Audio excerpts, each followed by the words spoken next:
পর্বে আমরা আমাদের প্রিয় নবী মুহাম্মদ রাসূলুল্লাহ সাল্লাল্লাহু আলাইহি ওয়াসাল্লামের জীবনী নিয়ে আলোচনা করব ইনশাআল্লাহ। কিন্তু শুধুমাত্র একটি পর্বে আমাদের প্রিয় নবীজির বর্ণাঢ্য জীবনী, এই পুরো জীবনীকে কাভার করা খুবই দুঃসাধ্য একটি ব্যাপার। তারপরেও আমরা চেষ্টা করব খুব সংক্ষিপ্ত পরিসরে, খুব প্রেসাইজলি তার জীবনের গুরুত্বপূর্ণ যে লাইফ ইভেন্টসগুলো আছে, ঘটনাগুলো আছে, সেগুলো খুব সংক্ষিপ্ত পরিসরে বর্ণনা করবার। সম্মানিত সুধী, আল্লাহ তাআলা প্রিয় নবী মুহাম্মদ রাসূলুল্লাহ সাল্লাল্লাহু আলাইহি ওয়াসাল্লামকে জাজিরাতুল আরবে পাঠিয়েছিলেন। যে শহরে তিনি প্রিয় হাবিবকে পাঠিয়েছিলেন সেই শহরটি হচ্ছে মক্কাতুল মুকাররমা, এবং কুরাইশ বংশে রাসূল সাল্লাল্লাহু আলাইহি ওয়াসাল্লাম এসেছিলেন। বনু হাশিমি খানদানে তিনি এসেছিলেন, এবং আরবি ভাষাভাষী জনগোষ্ঠীর মাঝে আল্লাহ তাআলা প্রিয় নবী সাল্লাল্লাহু আলাইহি ওয়াসাল্লামকে প্রেরণ করেছেন। তিনি তার 40 বছর বয়সে নবুয়ত লাভ করেছেন, এবং সর্বশ্রেষ্ঠ আসমানি কিতাব আল কুরআন আল কারীম কিন্তু প্রিয় নবীজি মুহাম্মদ রাসূলুল্লাহ সাল্লাল্লাহু আলাইহি ওয়াসাল্লামের উপর নাজিল হয়েছে, এবং দীর্ঘ 23 বছর ধরে মানবজাতির বিভিন্ন সমস্যার সমাধান দেওয়ার জন্য কোরআন আল্লাহ তাআলা নাজিল করেছিলেন।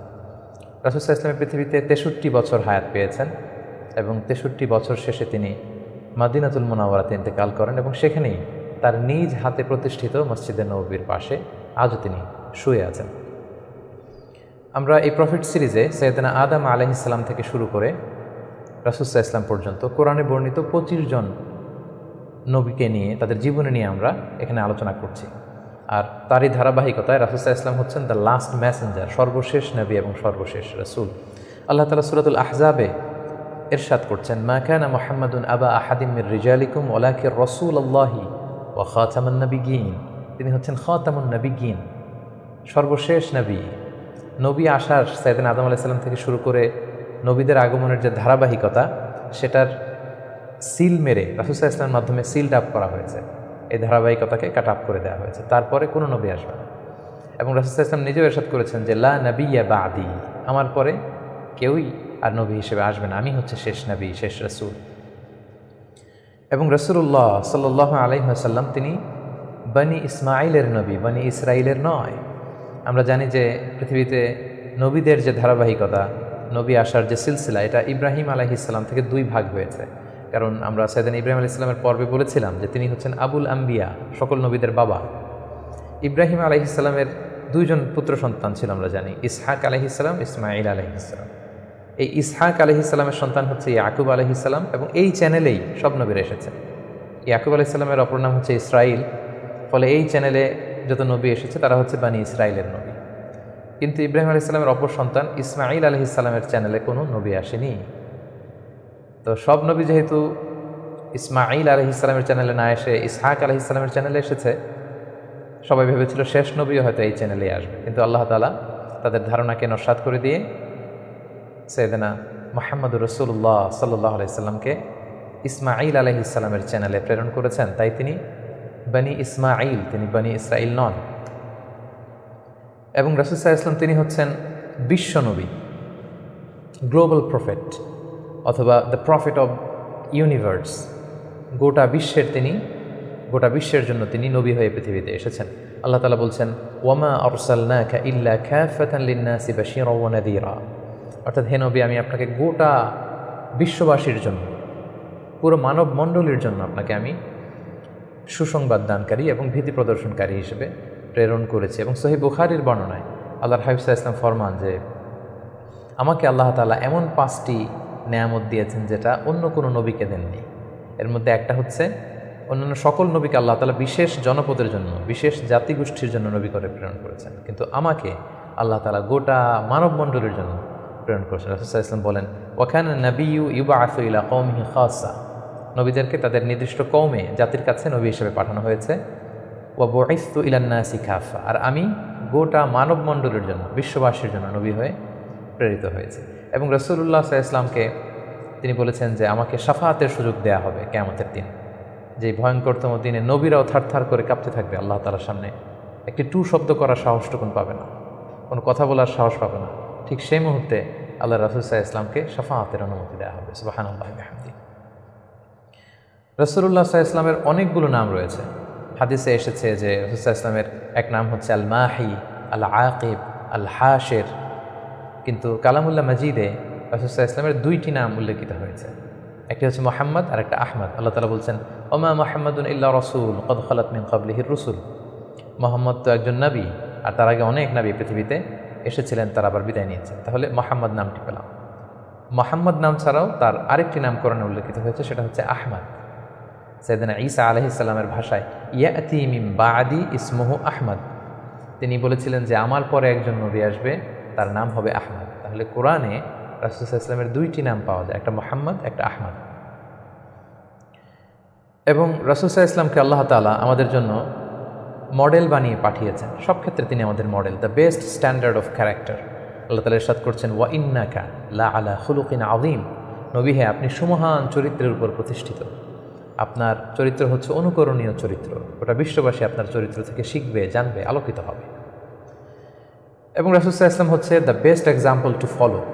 এই পৃথিবীতে যার ফলোয়ার হওয়া যায়, যাকে অনুসরণ করা যায়, যাকে অনুকরণ করা যায়, তার মধ্যে শ্রেষ্ঠতম হচ্ছে আমাদের পেয়ারা হাবিব মুহাম্মদ রাসূলুল্লাহ সাল্লাল্লাহু আলাইহি ওয়াসাল্লাম। আল্লাহ তাআলা ইরশাদ করছেন লাকাদ কানা লাকুম ফি রাসূলিল্লাহি উসওয়াতুন হাসানাহ, অর্থাৎ তোমাদের রাসূলের মধ্যেই রয়েছে তোমাদের জন্য সর্বোত্তম আদর্শ। আমরা যেন তাকে আমাদের জীবনের মডেল, আমাদের জীবনের আইকন, আমাদের জীবনের আদর্শ হিসেবে গ্রহণ করি। এজন্য আল্লাহ তাআলা রাসূল সাল্লাল্লাহু আলাইহি ওয়াসাল্লামকে আমাদের জন্য উসওয়াতুন হাসানাহ, অনুকরণীয় উত্তম আদর্শ হিসেবে তিনি রাসূল সাল্লাল্লাহু আলাইহি ওয়াসাল্লামকে আমাদের কাছে প্রেরণ করেছেন।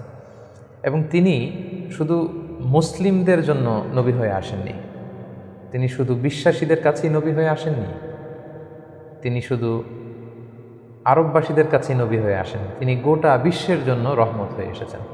Mercy for the entire universe. আল্লাহ তাআলা ইরশাদ করছেন ওয়ামা আরসালনাকা ইল্লা রাহমাতাল লিল আলামিন, I have sent you as a mercy for the entire universe. নবী হে আমি আপনাকে গোটা বিশ্ববাসীর জন্য রহমত করে প্রেরণ করেছি, রহমত স্বরূপ প্রেরণ করেছি। তিনি রাহমাতাল লিল আলামিন, তিনি গোটা বিশ্বের অ্যাসেট, গোটা বিশ্ব তার কাছ থেকে ভদ্রতা, সভ্যতা, ওহির জ্ঞান সব কিছু শিখবে।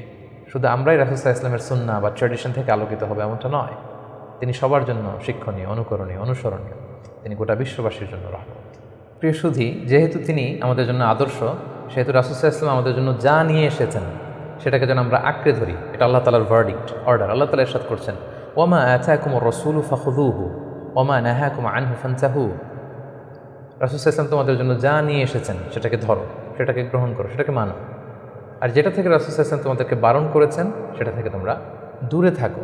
এবং আমরা যদি আল্লাহ তাআলার ভালোবাসা পেতে চাই, সেক্ষেত্রে আল্লাহ তাআলা শর্ত জুড়ে দিয়েছেন যে আমার ভালোবাসা যদি পেতে চাও আমার নবীর অনুসরণ করো। আল্লাহ তাআলা বলছেন কুল ইন কুনতুম তুহিব্বুনাল্লাহা ফাত্তাবিউনি ইউহিব্বুকুমুল্লাহ। আল্লাহ বলছেন নবী হে আপনি জানিয়ে দিন যে তোমরা যদি আমি আল্লাহর ভালোবাসা পেতে চাও, তাহলে হে নবী আপনি বলুন যে ফাত্তাবিউনি, আমি নবীর অনুসরণ করো, তাহলে ইউহিব্বুকুমুল্লাহ, আল্লাহ তাআলা তোমাদেরকে ভালোবাসবেন।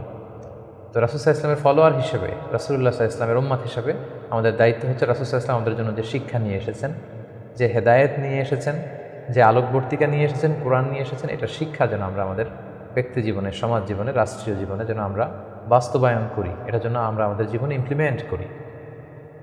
আমরা প্রফেট সিরিজের বিভিন্ন পর্বে বিভিন্ন নবীদের জীবন নিয়ে যখন আমরা আলোকপাত করেছিলাম, আমরা বলেছিলাম যে as a proof of their prophethood আল্লাহ সুবহানাহু ওয়া তাআলা প্রোভাইডস দ্যাম মুআজিজা। তারা যে নবী তার প্রমাণ হিসেবে আল্লাহ তাআলা নবীদেরকে মুআজিজা দিয়ে থাকেন। রাসূল সাল্লাল্লাহু আলাইহি ওয়াসাল্লামের জীবনীতেও আমরা দেখব যে অসংখ্য মুআজিজা ছিল। আমরা একটির কথা যদি উল্লেখ করি যে মক্কার কুরাইশরা যখন রাসূল সাল্লাল্লাহু আলাইহি ওয়াসাল্লামকে নবী হিসেবে মানতে যাচ্ছিল না, রাসূল সাল্লাল্লাহু আলাইহি ওয়াসাল্লাম বললেন যে চাঁদকে যদি দ্বিখণ্ডিত করতে পারি তোমরা কি মেনে নিবে যে আমি আল্লাহ রাসূল?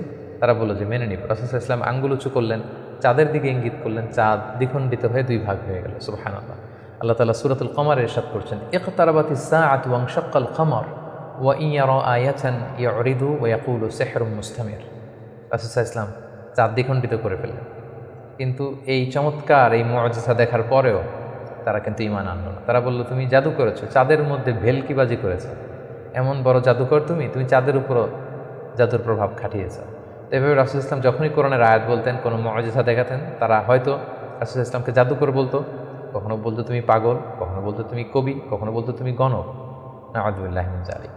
এভাবে রাসূল সাল্লাল্লাহু আলাইহি ওয়াসাল্লাম অনেকগুলো মুআজিজা তার জীবনে আমরা দেখতে পাই, যেগুলো তার মধ্যে থেকে অন্যতম মুআজিজা হচ্ছে তিনি চাঁদকে দ্বিখণ্ডিত করেছিলেন।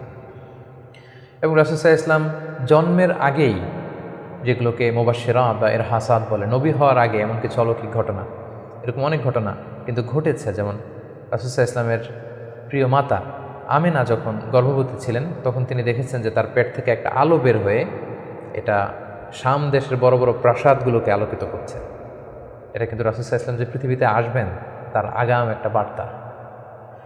সম্মানিত সুধী, আমরা এই পর্যায়ে রাসূলুল্লাহ সাল্লাল্লাহু আলাইহি ওয়াসাল্লামের সরাসরি জীবনের দিকে যাব, ধারাবাহিক জীবন পরিক্রমা আলোচনা করব এবং বুঝবার সুবিধার্থে আমরা রাসূল সাল্লাল্লাহু আলাইহি ওয়াসাল্লামের পুরো জীবনীকে 3টি ভাগে ভাগ করেছি। তার প্রথম ভাগে আমি রাসূল সাল্লাল্লাহু আলাইহি ওয়াসাল্লামের জন্ম থেকে শুরু করে নবুয়ত পর্যন্ত এই 40 বছরের বর্ণনা দিব। সেক্ষেত্রে বয়স অনুসারে এই বর্ণনাটি দেওয়া হবে। দ্বিতীয় ভাগে আমরা মক্কায় নবুয়তির যে 13 বছর, এই 13 বছরের বর্ণনা দিব। সেক্ষেত্রে নবুয়তির সন ভিত্তিক বর্ণনা দেওয়া হবে। এবং সবশেষে আমরা মদিনায় রাসূল সাল্লাল্লাহু আলাইহি ওয়াসাল্লাম যে 10টি বছর কাটিয়েছেন, তৃতীয় পর্বে বা তৃতীয় ভাগে আমরা সেটির বর্ণনা দিব, আর সেটা হবে হিজরি সন ভিত্তিক বর্ণনা। তাহলে সম্মানিত সুধী, আর কাল বিলম্ব না করে আমরা রাসূল সাল্লাল্লাহু আলাইহি ওয়াসাল্লামের বায়োগ্রাফির একেবারে মূল পর্বে চলে যাই। আমরা বলেছি যে প্রথম পর্বে আমরা রাসূল সাল্লাল্লাহু আলাইহি ওয়াসাল্লামের প্রথম 40টি বছরের বর্ণনা দিব, জন্ম থেকে শুরু করে নবী হওয়ার আগ পর্যন্ত। আমরা শুরুতেই বলেছি যে তিনি মাক্কাতুল মুকাররমায় এসেছেন, তিনি কুরাইশ বংশে জন্মগ্রহণ করেছেন, বনু হাশেম ছিল ওনার খানদান, এবং রাসূলুল্লাহ সাল্লাল্লাহু আলাইহি ওয়াসাল্লামের পিতার নাম ছিল আব্দুল্লাহ, মায়ের নাম ছিল আমিনা, দাদার নাম ছিল আব্দুল মুত্তালিব। এবং দুঃখজনক হলেও সত্য যে রাসূলুল্লাহ সাল্লাল্লাহু আলাইহি সাল্লামের মাতা পিতার সংসার 7 দিনের বেশি ছিল না। মাত্র বিয়ের পরে তারা 7 দিনের মতো, 1 সপ্তাহের মতো সংসার করেছিলেন।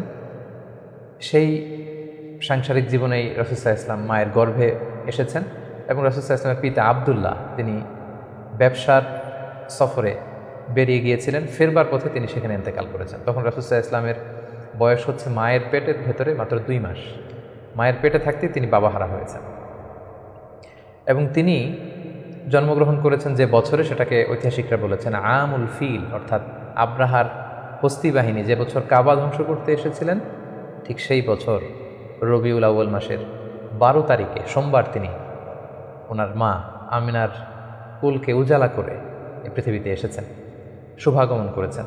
এবং রাসূল সাল্লাল্লাহু আলাইহি ওয়াসাল্লামের আগমন এটা আমাদের জন্য আনন্দের, উচ্ছ্বাসের, ভালোবাসার। তিনি সর্বশেষ নবী, সর্বশেষ রাসূল হয়ে পৃথিবীতে আগমন করেছেন। রাসূলুল্লাহ সাল্লাল্লাহু আলাইহি ওয়াসাল্লাম সোমবার দিন জন্মগ্রহণ করেছেন, এটা নিয়ে ঐতিহাসিকদের মধ্যে কোনো মতভেদ নেই। কিন্তু তিনি কি রবিউল আউয়াল মাসের 12 তারিখে জন্মগ্রহণ করেছেন নাকি 2 তারিখে না 8 তারিখে, এই দিনগুলো নিয়ে ঐতিহাসিকরা মতভেদ করেছেন। তবে মাশহুর বা সবচেয়ে প্রসিদ্ধ মতামত হচ্ছে তিনি রবিউল আউয়াল মাসের 12 তারিখে জন্মগ্রহণ করেছেন আলাইহিস সালাতু ওয়াসসালাম। এবং রাসূলুল্লাহ সাল্লাল্লাহু আলাইহি ওয়াসাল্লামের এই জন্মের সালটাকে যদি আমরা খ্রিস্টাব্দ দিয়ে কনভার্ট করি, তাহলে সেটা ছিল 571 খ্রিস্টাব্দ। এবং আমরা জানি যে তৎকালীন সময়ে সম্ভ্রান্ত ফ্যামিলির লোকেরা তাদের সন্তানদেরকে ব্রেস্ট ফিডিং উইমেনদের কাছে দিয়ে দিত, দুধমা, তারা এসে তাদেরকে নিয়ে যেত। এবং রাসূল সাল্লাল্লাহু আলাইহি ওয়াসাল্লামকে হালিমাতুস সাদিয়া নামে একজন নারী, যিনি তায়েফ থেকে আরও 70 কিলো দূরে বনু সাদ এলাকা থেকে এসে তারা রাসূল সাল্লাল্লাহু আলাইহি ওয়াসাল্লামকে রাসূল সাল্লাল্লাহু আলাইহি ওয়াসাল্লামের দাদা আব্দুল মুত্তালিবের কাছ থেকে নিয়ে গিয়েছিল দুধ খাওয়ানোর জন্য। এবং সেটা তারা করতো এই কারণে যে যেহেতু মক্কা শহর, এখানে অনেক ব্যবসায়ীরা আসে, অনেক লোক আসে, এখানে আরবি ভাষার অনেক আঞ্চলিকতার একটা মিক্স আপ হয়ে গিয়েছিল। তাই বেদুইন এলাকাতে, একেবারে মরুদ্যান, মরুভূমি আছে, এরকম এলাকাতে যেই ট্রাইবস বা কবিলাগুলো আছে, সেখানে যদি ছেলেমেয়েরা বড় হয়, তাদের যেমনি স্বাস্থ্য ভালো থাকে, তাদের ভাষাটা যেমনি পিওর হয়, আরবি মুবিন, সুস্পষ্ট আরবি ভাষা তারা কথা বলতে পারে। সো সম্ভ্রান্ত এবং ট্র্যাডিশনাল ফ্যামিলির লোকজন এটাই করতো। তার ধারাবাহিকতায় রাসূল সাল্লাল্লাহু আলাইহি ওয়াসাল্লামকে বনু সাদ গোত্র থেকে এসে হালিমাতুস সাদিয়া বনু সাদ গোষ্ঠীর কাছে নিয়ে গেল, যে তাকে লালন পালন করবে, কয়েক বছর দুধ খাওয়াবে। এটা ঘটেছিল তার জন্মের পরপরই। এবং রাসূল সাল্লাল্লাহু আলাইহি ওয়াসাল্লামের বয়স যখন 2, তখন অল্প কিছু দিনের জন্য হালিমাতুস সাদিয়া সেই বনু সাদ থেকে আবার মক্কায় নিয়ে এসেছিল, যাতে রাসূল সাল্লাল্লাহু আলাইহি ওয়াসাল্লামের মা আমিনা কিছুদিনের জন্য ছেলের সঙ্গ পান। কিছুদিন যখন আমিনার সঙ্গ পেল, তারপর আবার তাকে বনু সাদে নিয়ে যাওয়া হলো। এবং রাসূলুল্লাহ সাল্লাল্লাহু আলাইহি ওয়াসাল্লাম হালিমাতুস সাদিয়ার দুগ্ধপান করতে লাগলেন। হালিমাতুস সাদিয়া সন্তানদের সাথে মরুদ্যান, মরুভূমির সেই বেদুইন পরিবেশে বেড়ে উঠতে লাগলেন। সেখানকার যে পিওর ল্যাঙ্গুয়েজ আছে, আরবি ভাষা শিখতে লাগলেন। এবং রাসূল সাল্লাল্লাহু আলাইহি ওয়াসাল্লামের বয়স যখন 4, তখন তার প্রথম শাক্কে সাদার হয়েছে, যেটাকে সিনা চাক বলে, ওপেন হার্ট সার্জারি। রাসূল সাল্লাল্লাহু আলাইহি ওয়াসাল্লামের জীবনে মোট 3বার এটা ঘটেছিল। বয়স যখন 4 তখন একবার, ওহী নাজিলের সময় একবার, মেরাজ যখন তিনি গিয়েছিলেন তখন একবার। রাসূল সাল্লাল্লাহু আলাইহি ওয়াসাল্লাম মরুভূমিতে বনু সাদ গোষ্ঠীর ছোট ছেলেদের সাথে খেলাধুলা করছিলেন। হঠাৎ জিবরাইল আলাইহিস সালাম এসে রাসূল সাল্লাল্লাহু আলাইহি ওয়াসাল্লামকে এক পাশে নিয়ে গলা থেকে শুরু করে নাভি পর্যন্ত ছিঁড়ে রাসূল সাল্লাল্লাহু আলাইহি ওয়াসাল্লামের হৃদয়টাকে বের করে জামজামের পানি দিয়ে ধৌত করে আবার ভেতরে ঢুকিয়ে দিলেন, এই জায়গাটাকে আবার মিলিয়ে ফেললেন, যেটা আধুনিক সময়ে আমরা এটাকে ওপেন হার্ট সার্জারি বলি। এই দৃশ্য হালিমাতুস সাদিয়ার ছেলেমেয়েরা দেখে ভয়ে দৌড়াতে লাগলো। মায়ের কাছে যেয়ে বললো, আমাদের কোরাইশি ভাই বোধহয় মারা গিয়েছে। হালিমাতুস সাদিয়া বিচলিত হয়ে আসলেন, দেখলেন যে না, মারা যায়নি, মোহাম্মদ, শিশু মোহাম্মদ, তিনি বিচলিত অবস্থায় আছেন। তারা ভয় পেয়ে গেলেন এবং ভাবলেন যে না, এই ছেলের যদি কিছু হয়ে যায় তাহলে তো এর দায়ভার আমার উপর আসবে, আমরা দিয়ে আসবো মোহাম্মদকে। রাসূল সাল্লাল্লাহু আলাইহি ওয়াসাল্লামের বয়স যখন 5, তখন হালিমাতুস সাদিয়া রাসূল সাল্লাল্লাহু আলাইহি ওয়াসাল্লামকে নিয়ে, ছোট্ট মোহাম্মদ সাল্লাল্লাহু আলাইহি ওয়াসাল্লামকে নিয়ে তার মায়ের কাছে দিয়ে আসলেন। যেহেতু 5 বছর বয়সে এখন তিনি সুস্পষ্ট আরবিতে কথা বলতে পারেন এবং দুধ খাওয়ানো তো সেই 2 বছর বয়সেই শেষ। তিনি মরুভূমির সুন্দর প্রকৃতিতে সুঠাম দেহ নিয়ে বড় হচ্ছেন, সুন্দর আরবি ভাষায় কথা বলতে পারেন। 5 বছর বয়সে মায়ের কাছে ফিরিয়ে দেওয়া হলো। এবং রাসূল সাল্লাল্লাহু আলাইহি ওয়াসাল্লামের আম্মা আমিনা, তিনি প্রতি বছর রাসূল সাল্লাল্লাহু আলাইহি ওয়াসাল্লামের বাবার কবর জিয়ারত করতে ইয়াসরিবে যেতেন, যেটা পরবর্তীতে মদিনা নামকরণ হবে, আমরা শুনব সেই ঘটনা। প্রতি বছর যেহেতু তিনি যান, রাসূল সাল্লাল্লাহু আলাইহি ওয়াসাল্লামকে যখন নিয়ে আসা হলো, তার পরের বছর তিনি রাসূল সাল্লাল্লাহু আলাইহি ওয়াসাল্লামকে নিয়ে রাসূল সাল্লাল্লাহু আলাইহি ওয়াসাল্লামের বাবার কবর জিয়ারত করতে গেলেন। রাসূল সাল্লাল্লাহু আলাইহি ওয়াসাল্লামের বয়স তখন 6 বছরের ছোট্ট বালক। জিয়ারত করলেন। জিয়ারত করে ফিরে আসার পথে রাসূল সাল্লাল্লাহু আলাইহি ওয়াসাল্লামের মাতা আমিনা, তিনি মারা গেলেন মক্কা মদিনার মাঝখানে আবওয়া নামক জায়গায়। আল্লাহু আকবার। বয়স যখন মায়ের পেটে 2 মাস, বাবা হারা হলেন, পিতৃহারা।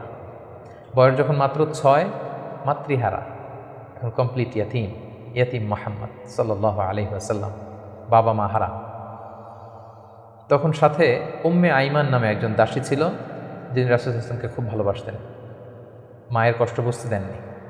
সেখান থেকে নিয়ে দাদার কাছে মক্কায় চলে আসলেন এবং রাসূল সাল্লাল্লাহু আলাইহি ওয়াসাল্লাম পরবর্তীতে বলেছিলেন, উম্মে আইমান ইয়া উম্মি বা'দা উম্মি, আমার মায়ের পরে উম্মে আইমানই আমার মা। সুবহানাল্লাহ।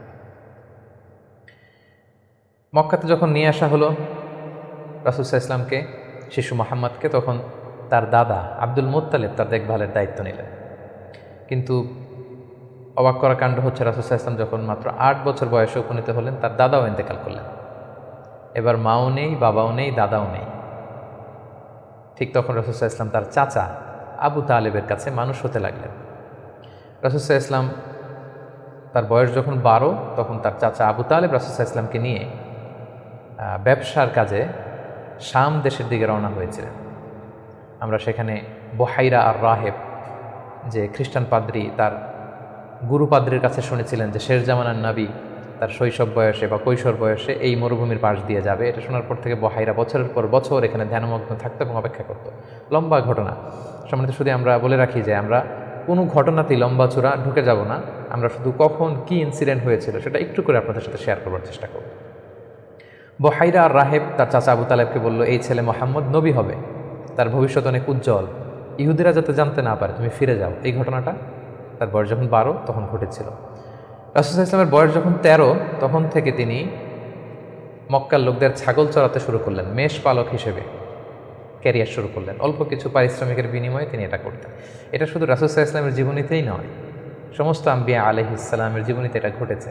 সেই বুখারীর বর্ণনা, প্রিয়নবী বলেন, মা বা'আসাল্লাহু নাবিয়্যান ইল্লা রাআল গানাম, এই পৃথিবীতে আল্লাহ এমন কোনো নবী পাঠাননি যাদেরকে দিয়ে আল্লাহ মেষ চড়ান। সুবহানাল্লাহ। রাসূল সাল্লাল্লাহু আলাইহি ওয়াসাল্লাম এটা শুরু করেছিলেন। রাসূল সাল্লাল্লাহু আলাইহি ওয়াসাল্লামের বয়স যখন 20, তখন তিনি তরুণ যুবক। ওই বয়সে তিনি হিলফুল ফুজুল সংগঠন করেছিলেন, আরবিতে যেটাকে বলা হয় হালাফুল ফুদুল বা হালাফুল মুত্তাইয়িবিন, যুব সংগঠন করেছিলেন। এটার উদ্দেশ্য কী ছিল? যাতে মক্কাতে কেউ মাজলুম না হয়। এক লোক তার পণ্য বিক্রি করেছে, মক্কার এক সম্ভ্রান্ত লোক পণ্য কিনে টাকা দিতে চায়নি। সে পাহাড়ে উঠে চিৎকার করে বলে, মক্কায় কি এমন ন্যায়পরায়ণ কেউ নেই যে আমার টাকাটা উদ্ধার করে দিতে পারে? রাসূল সাল্লাল্লাহু আলাইহি ওয়াসাল্লাম এই দৃশ্য দেখে কষ্ট পেলেন। তিনি প্রায় এরকম দৃশ্য দেখতেন যে জালিমরা অসহায় গরিব লোকদেরকে মক্কায় এভাবে ঠকাচ্ছে। তিনি তার চাচা আর জুবাইর ইবনে আব্দুল মুত্তালিব সহ ওনাদের সমবয়স্ক ইয়াংদেরকে নিয়ে একটা সোসাইটি করলেন। এই সোসাইটির নাম তারা দিলেন হালাফুল ফুদুল, যেটা বাংলায় আমরা হিলফুল ফুজুল বলি। এবং তারা এই সংগঠনের নাম দিয়েছিলেন হালাফুল মুত্তাইয়িবিন। বেসিকলি তারা, আরব দেশের ট্রেডিশন ছিল, তারা যখন সংঘবদ্ধ হতো তারা এক গামলা রঙের ভেতরে হাত ঢুকিয়ে দিয়ে তারা পাথরের মধ্যে হাতের ছাপ দিত। সবাই এভাবে হাতের ছাপ দিয়ে তারা প্রমাণ দিত যে আমরা ঐক্যবদ্ধ, সংঘবদ্ধ আছি। তো এভাবে রাসূল সাল্লাল্লাহু আলাইহি ওয়াসাল্লাম যখন এই যুব সংগঠন করলেন, তখন আর জালিমরা সাহস পেল না গরিবদেরকে ঠকাতে, এবং তারা গরিবদের হক এভাবে উদ্ধার করে দিত। সুবহানাল্লাহ। রাসূল সাল্লাল্লাহু আলাইহি ওয়াসাল্লামের বয়স যখন 25, তখন তিনি দ্বিতীয়বারের জন্য মক্কার বাইরে গেলেন। শাম দেশে তিনি ব্যবসায়িক কাজে গেলেন, এবং সেটা ছিল মূলত খাদিজাতুল কুবরা রাদিয়াল্লাহু তাআলা আনহা, যিনি মক্কার একজন সম্ভ্রান্ত নারী ছিলেন। তিনি সম্পদ বা অর্থ ইনভেস্ট করেছিলেন, এবং রাসূল সাল্লাল্লাহু আলাইহি ওয়াসাল্লাম তার হয়ে তার প্রোডাক্টগুলো নিয়ে বিক্রির জন্য গিয়েছিলেন। এবং তিনি সফর শেষে অঢেল সম্পদ, অঢেল অর্থ করি তিনি প্রফিট করে দিয়েছিলেন অন বিহাফ অফ খাদিজা রাদিয়াল্লাহু তাআলা। এবং খাদিজা রাদিয়াল্লাহু তাআলা আনহা এটা দেখে খুব খুশি হয়েছিলেন, এবং রাসূল সাল্লাল্লাহু আলাইহি ওয়াসাল্লামের যে পোর্শন সেটাও রাসূল সাল্লাল্লাহু আলাইহি ওয়াসাল্লাম পেয়েছিলেন। এই সফরে, এই ব্যবসায়িক সফরে খাদিজা রাদিয়াল্লাহু তাআলা আনহার একজন দাসী ছিল, নাম মাইসারা। তিনি ছিলেন সফর সঙ্গে, কাফেলার মধ্যে তিনিও ছিলেন। সফর শেষে যখন রাসূল সাল্লাল্লাহু আলাইহি ওয়াসাল্লাম অনেক লাভ করে, প্রফিট করে ফিরলেন, তখন খাদিজা রাদিয়াল্লাহু তাআলা আনহা খুব খুশি হলেন, এবং মাইসারা তখন খাদিজাকে জানান দিল যে খাদিজা, এই মানুষ মুহাম্মদ কোনো সাধারণ মানুষ নন। খাদিজা বললেন, তাই নাকি? কি দেখেছো তুমি এই থ্রু আউট দ্য জার্নি, এই পুরো সফরে তুমি কি খেয়াল করেছো? তিনি বললেন যে মুহাম্মাদের চলন বলন কথা এটা আলাদা, অন্য সবার চেয়ে, কাফেলার প্রত্যেকটা পুরুষের চেয়ে আলাদা। তিনি অন্যরকম, তিনি সাধারণ কোনো মানুষ নন, অসাধারণ একজন মানুষ। তার কথা বার্তা, তার চলা ফেরা, তার আচরণ, তার ডিলিংস, তার বুদ্ধিমত্তা অসাধারণ। মাইসারা যখন এই কথা বলল, তখন খাদিজাতুল কুবরা তিনি রাসূল সাল্লাল্লাহু আলাইহি ওয়াসাল্লামের প্রতি আকৃষ্ট হলেন, তার একজন কাছের বান্ধবীর কাছে শেয়ার করলেন।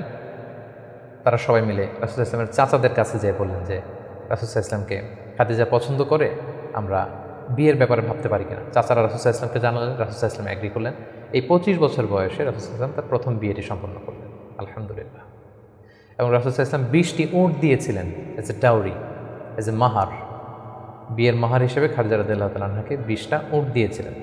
রাসূল সাল্লাল্লাহু আলাইহি ওয়াসাল্লামের বয়স যখন 30, খাদিজা রাদিয়াল্লাহু তাআলা আনহা রাসূল সাল্লাল্লাহু আলাইহি ওয়াসাল্লামের ঘরকে উজালা করে তার প্রথম সন্তান, কন্যা সন্তান জন্মগ্রহণ করলো, জাইনাব। রাসূল সাল্লাল্লাহু আলাইহি ওয়াসাল্লামের বয়স যখন 33, দ্বিতীয় কন্যা সন্তান রুকাইয়া জন্মগ্রহণ করল। রাসূল সাল্লাল্লাহু আলাইহি ওয়াসাল্লামের বয়স যখন 34, তৃতীয় কন্যা সন্তান উম্মে কুলসুম আসলো। রাসূল সাল্লাল্লাহু আলাইহি ওয়াসাল্লামের বয়স যখন 35, ফাতেমা রাদিয়াল্লাহু তাআলা আনহা তিনি জন্মগ্রহণ করলেন। এবং তখন কাবা ঘরের একটা রিনোভেশন হলো, আগুন লেগে বন্যার পানিতে কয়েকবার কাবা ধ্বংস হয়ে গিয়েছিল। ঠিক সেই সময়তে রাসূল সাল্লাল্লাহু আলাইহি ওয়াসাল্লামের বয়স যখন 35, কাবাকে আবার রিবিল্ড অফ কাবা বা রিনোভেশন অফ কাবা করা হয়েছিল। ইব্রাহিম আলাইহিস সালামের যে ভিত্তির উপর কাবা তৈরি করেছিলেন, সেই ভিত্তি ঠিক রেখে পাথর এনে কাবা নির্মাণ করা হয়েছিল। এবং হাজরা আসওয়াদ নিয়ে একটা দ্বন্দ্ব লেগেছিল, কে রাখবে এই জান্নাতি পাথর। 4টা গ্রুপ হয়ে গিয়েছিল। পরবর্তীতে রাসূল সাল্লাল্লাহু আলাইহি ওয়াসাল্লাম এটার সমাধান দিয়েছিলেন। রাসূলুল্লাহ সাল্লাল্লাহু আলাইহি ওয়াসাল্লামের বয়স যখন 37 বছর, তখন থেকে তিনি একাকী নির্জনে ইবাদত করতেন, ধ্যানমগ্ন থাকতেন। হুব্বিবা ইলাইহিল খালা, নিঃসঙ্গত তার কাছে প্রিয় করে দেয়া হলো। সম্মানিত সুধী, জাহিলি যুগে রাসূল সাল্লাল্লাহু আলাইহি ওয়াসাল্লামের ধর্মবিশ্বাস কী ছিল সেটা নিয়ে যদি আমরা বলি, তাহলে আমরা বলবো যে তিনি কখনো শিরকের সাথে জড়িত হননি, তিনি কখনো কোনো মূর্তিকে টাচ করেননি, তিনি আল্লাহ ছাড়া কারো কাছে কোনো কিছু কামনা করেননি, এবং তিনি হানিফ সম্প্রদায়ের অন্তর্ভুক্ত ছিলেন। অর্থাৎ ইব্রাহিম আলাইহিস সালামের স্বচ্ছ হানিফ ধর্মবিশ্বাসের যতটুকু মক্কাতে তখন অবশিষ্ট ছিল, রাসূল সাল্লাল্লাহু আলাইহি ওয়াসাল্লাম সেগুলোর প্রতি আকৃষ্ট ছিলেন, তিনি সেগুলো পালন করতেন। কিন্তু এই জাহিলি সমাজের মধ্য থেকে মানুষগুলোকে এক আল্লাহর দিকে কীভাবে নেবেন, সঠিক রাস্তা কোনটা, একটা স্ট্রাকচার্ড রিলিজিয়ান, স্ট্রাকচার্ড শরিয়া ওনার কাছে ছিল না। ফলে সেটা তিনি কামনা করছিলেন, খুঁজছিলেন, মহাসত্যকে তিনি খুঁজে বেড়াচ্ছিলেন। এজন্য ওনার বয়স যখন 37 ইয়ার্স ওল্ড, তখন হুব্বিবা ইলাইহিল খালা, নিঃসঙ্গতা, একাকী ধ্যান করা, এই মহাবিশ্ব নিয়ে গবেষণা করা, এই মহাবিশ্বের স্রষ্টাকে কীভাবে আরও তার সান্নিধ্য পাওয়া যায় সেটা নিয়ে তিনি চিন্তা গবেষণা করছিলেন। এবং ঠিক সেই মুহূর্তে তিনি হেরা গুহাতে যেতেন, এবং এটা চলেছিল তার বয়স যখন 37 থেকে শুরু করে 39 বছর 6 মাস পর্যন্ত এই ধ্যান তিনি করতেন। খাবার নিয়ে হেরা গুহাতে যেতেন, সেখানে ধ্যানমগ্ন তিনি থাকতেন, এবং তিনি স্রষ্টার সান্নিধ্য পাওয়ার চেষ্টা করতেন। সত্য, মহাসত্যকে তিনি অর্জনের জন্য চেষ্টা করতেন। রাসূলুল্লাহ সাল্লাল্লাহু আলাইহি ওয়াসাল্লামের বয়স যখন 39 বছর 6 মাস, তখন থেকে, অর্থাৎ 40 বছর হতে আর মাত্র 6 মাস বাকি, তখন থেকে তিনি গুড ড্রিমস, আর রুইয়া সদেকা, বেশি বেশি সত্য স্বপ্ন দেখতে শুরু করলেন। প্রতিদিনই স্বপ্ন দেখতেন এবং রাতে যাই স্বপ্ন দেখতেন সকালবেলা সেটা বাস্তবায়িত হতো। ফলে তিনি স্বপ্নে রাতে যা দেখতেন সকালবেলা বাস্তবে সেটা সমাজে তিনি দেখতে পেতেন। এভাবে একাকী তিনি খাবার নিয়ে, পাথেয় নিয়ে সেই 632 মিটার উঁচু মাক্কাতুল মুকাররমায় গারে হেরাতে, হেরা পাহাড়ে তিনি চলে যেতেন, ধ্যানমগ্ন থাকতেন এবং মহাসত্যের সন্ধান করতেন। ঠিক তার বয়স যখন 40 বছরে উপনীত হলো তিনি মহাসত্যের সন্ধান পেলেন। সুবহানাল্লাহি ওয়া বিহামদিহি। সেদিন জিবরাইল আলাইহিস সালাম রেশমি কাপড়ে সূরাতুল আলাকের প্রথম 5 আয়াত নিয়ে এসে বললেন, পড়ুন। তিনি বললেন, আমি তো পড়তে জানি না। কয়েকবার বলার পরে পড়তে জানেন না তিনি বললেন। তিনি রাসূল সাল্লাল্লাহু আলাইহি ওয়াসাল্লামকে 3 বার জড়িয়ে ধরলেন। এবার তিনি পড়লেন, ইকরা বিসমি রাব্বিকাল্লাযী খালাক, খালাকাল ইনসানা মিন আলাক, ইকরা ওয়া রাব্বুকাল আকরাম আল্লাযী আল্লামা বিল কলম, আল্লামাল ইনসানা মা লাম ইয়ালাম। এই যে কোরআনের প্রথম 5 আয়াত হেরা গুহাতে নাজিল হলো, তখন রাসূল সাল্লাল্লাহু আলাইহি ওয়াসাল্লাম পড়লেন। 5টি আয়াত পড়ে তিনি হেরা গুহা থেকে কাঁপতে কাঁপতে নেমে আসলেন। নেমে এসে দেখেন জিবরাইল আলাইহিস সালামকে তার প্রকৃত রূপে দেখলেন, যে বিশাল আকৃতির, দিগন্ত বিস্তৃত তার আকৃতি। তিনি আরও ভয় পেলেন। এই 5 আয়াত নিয়ে তিনি নিচে নেমে আসলেন, কাঁপতে লাগলেন এবং আম্মাজান খাদিজা ওনার স্ত্রীর কাছে এসে বললেন, জাম্মিলুনি জাম্মিলুনি, আমার ভয় লাগছে, আমাকে কম্বল চাপা দাও। কম্বল চাপা দেওয়া হলো, আয়াত নাজিল হলো, ইয়া আইয়ুহাল মুজাম্মিল কুমিল লাইলা ইল্লা কালিলা।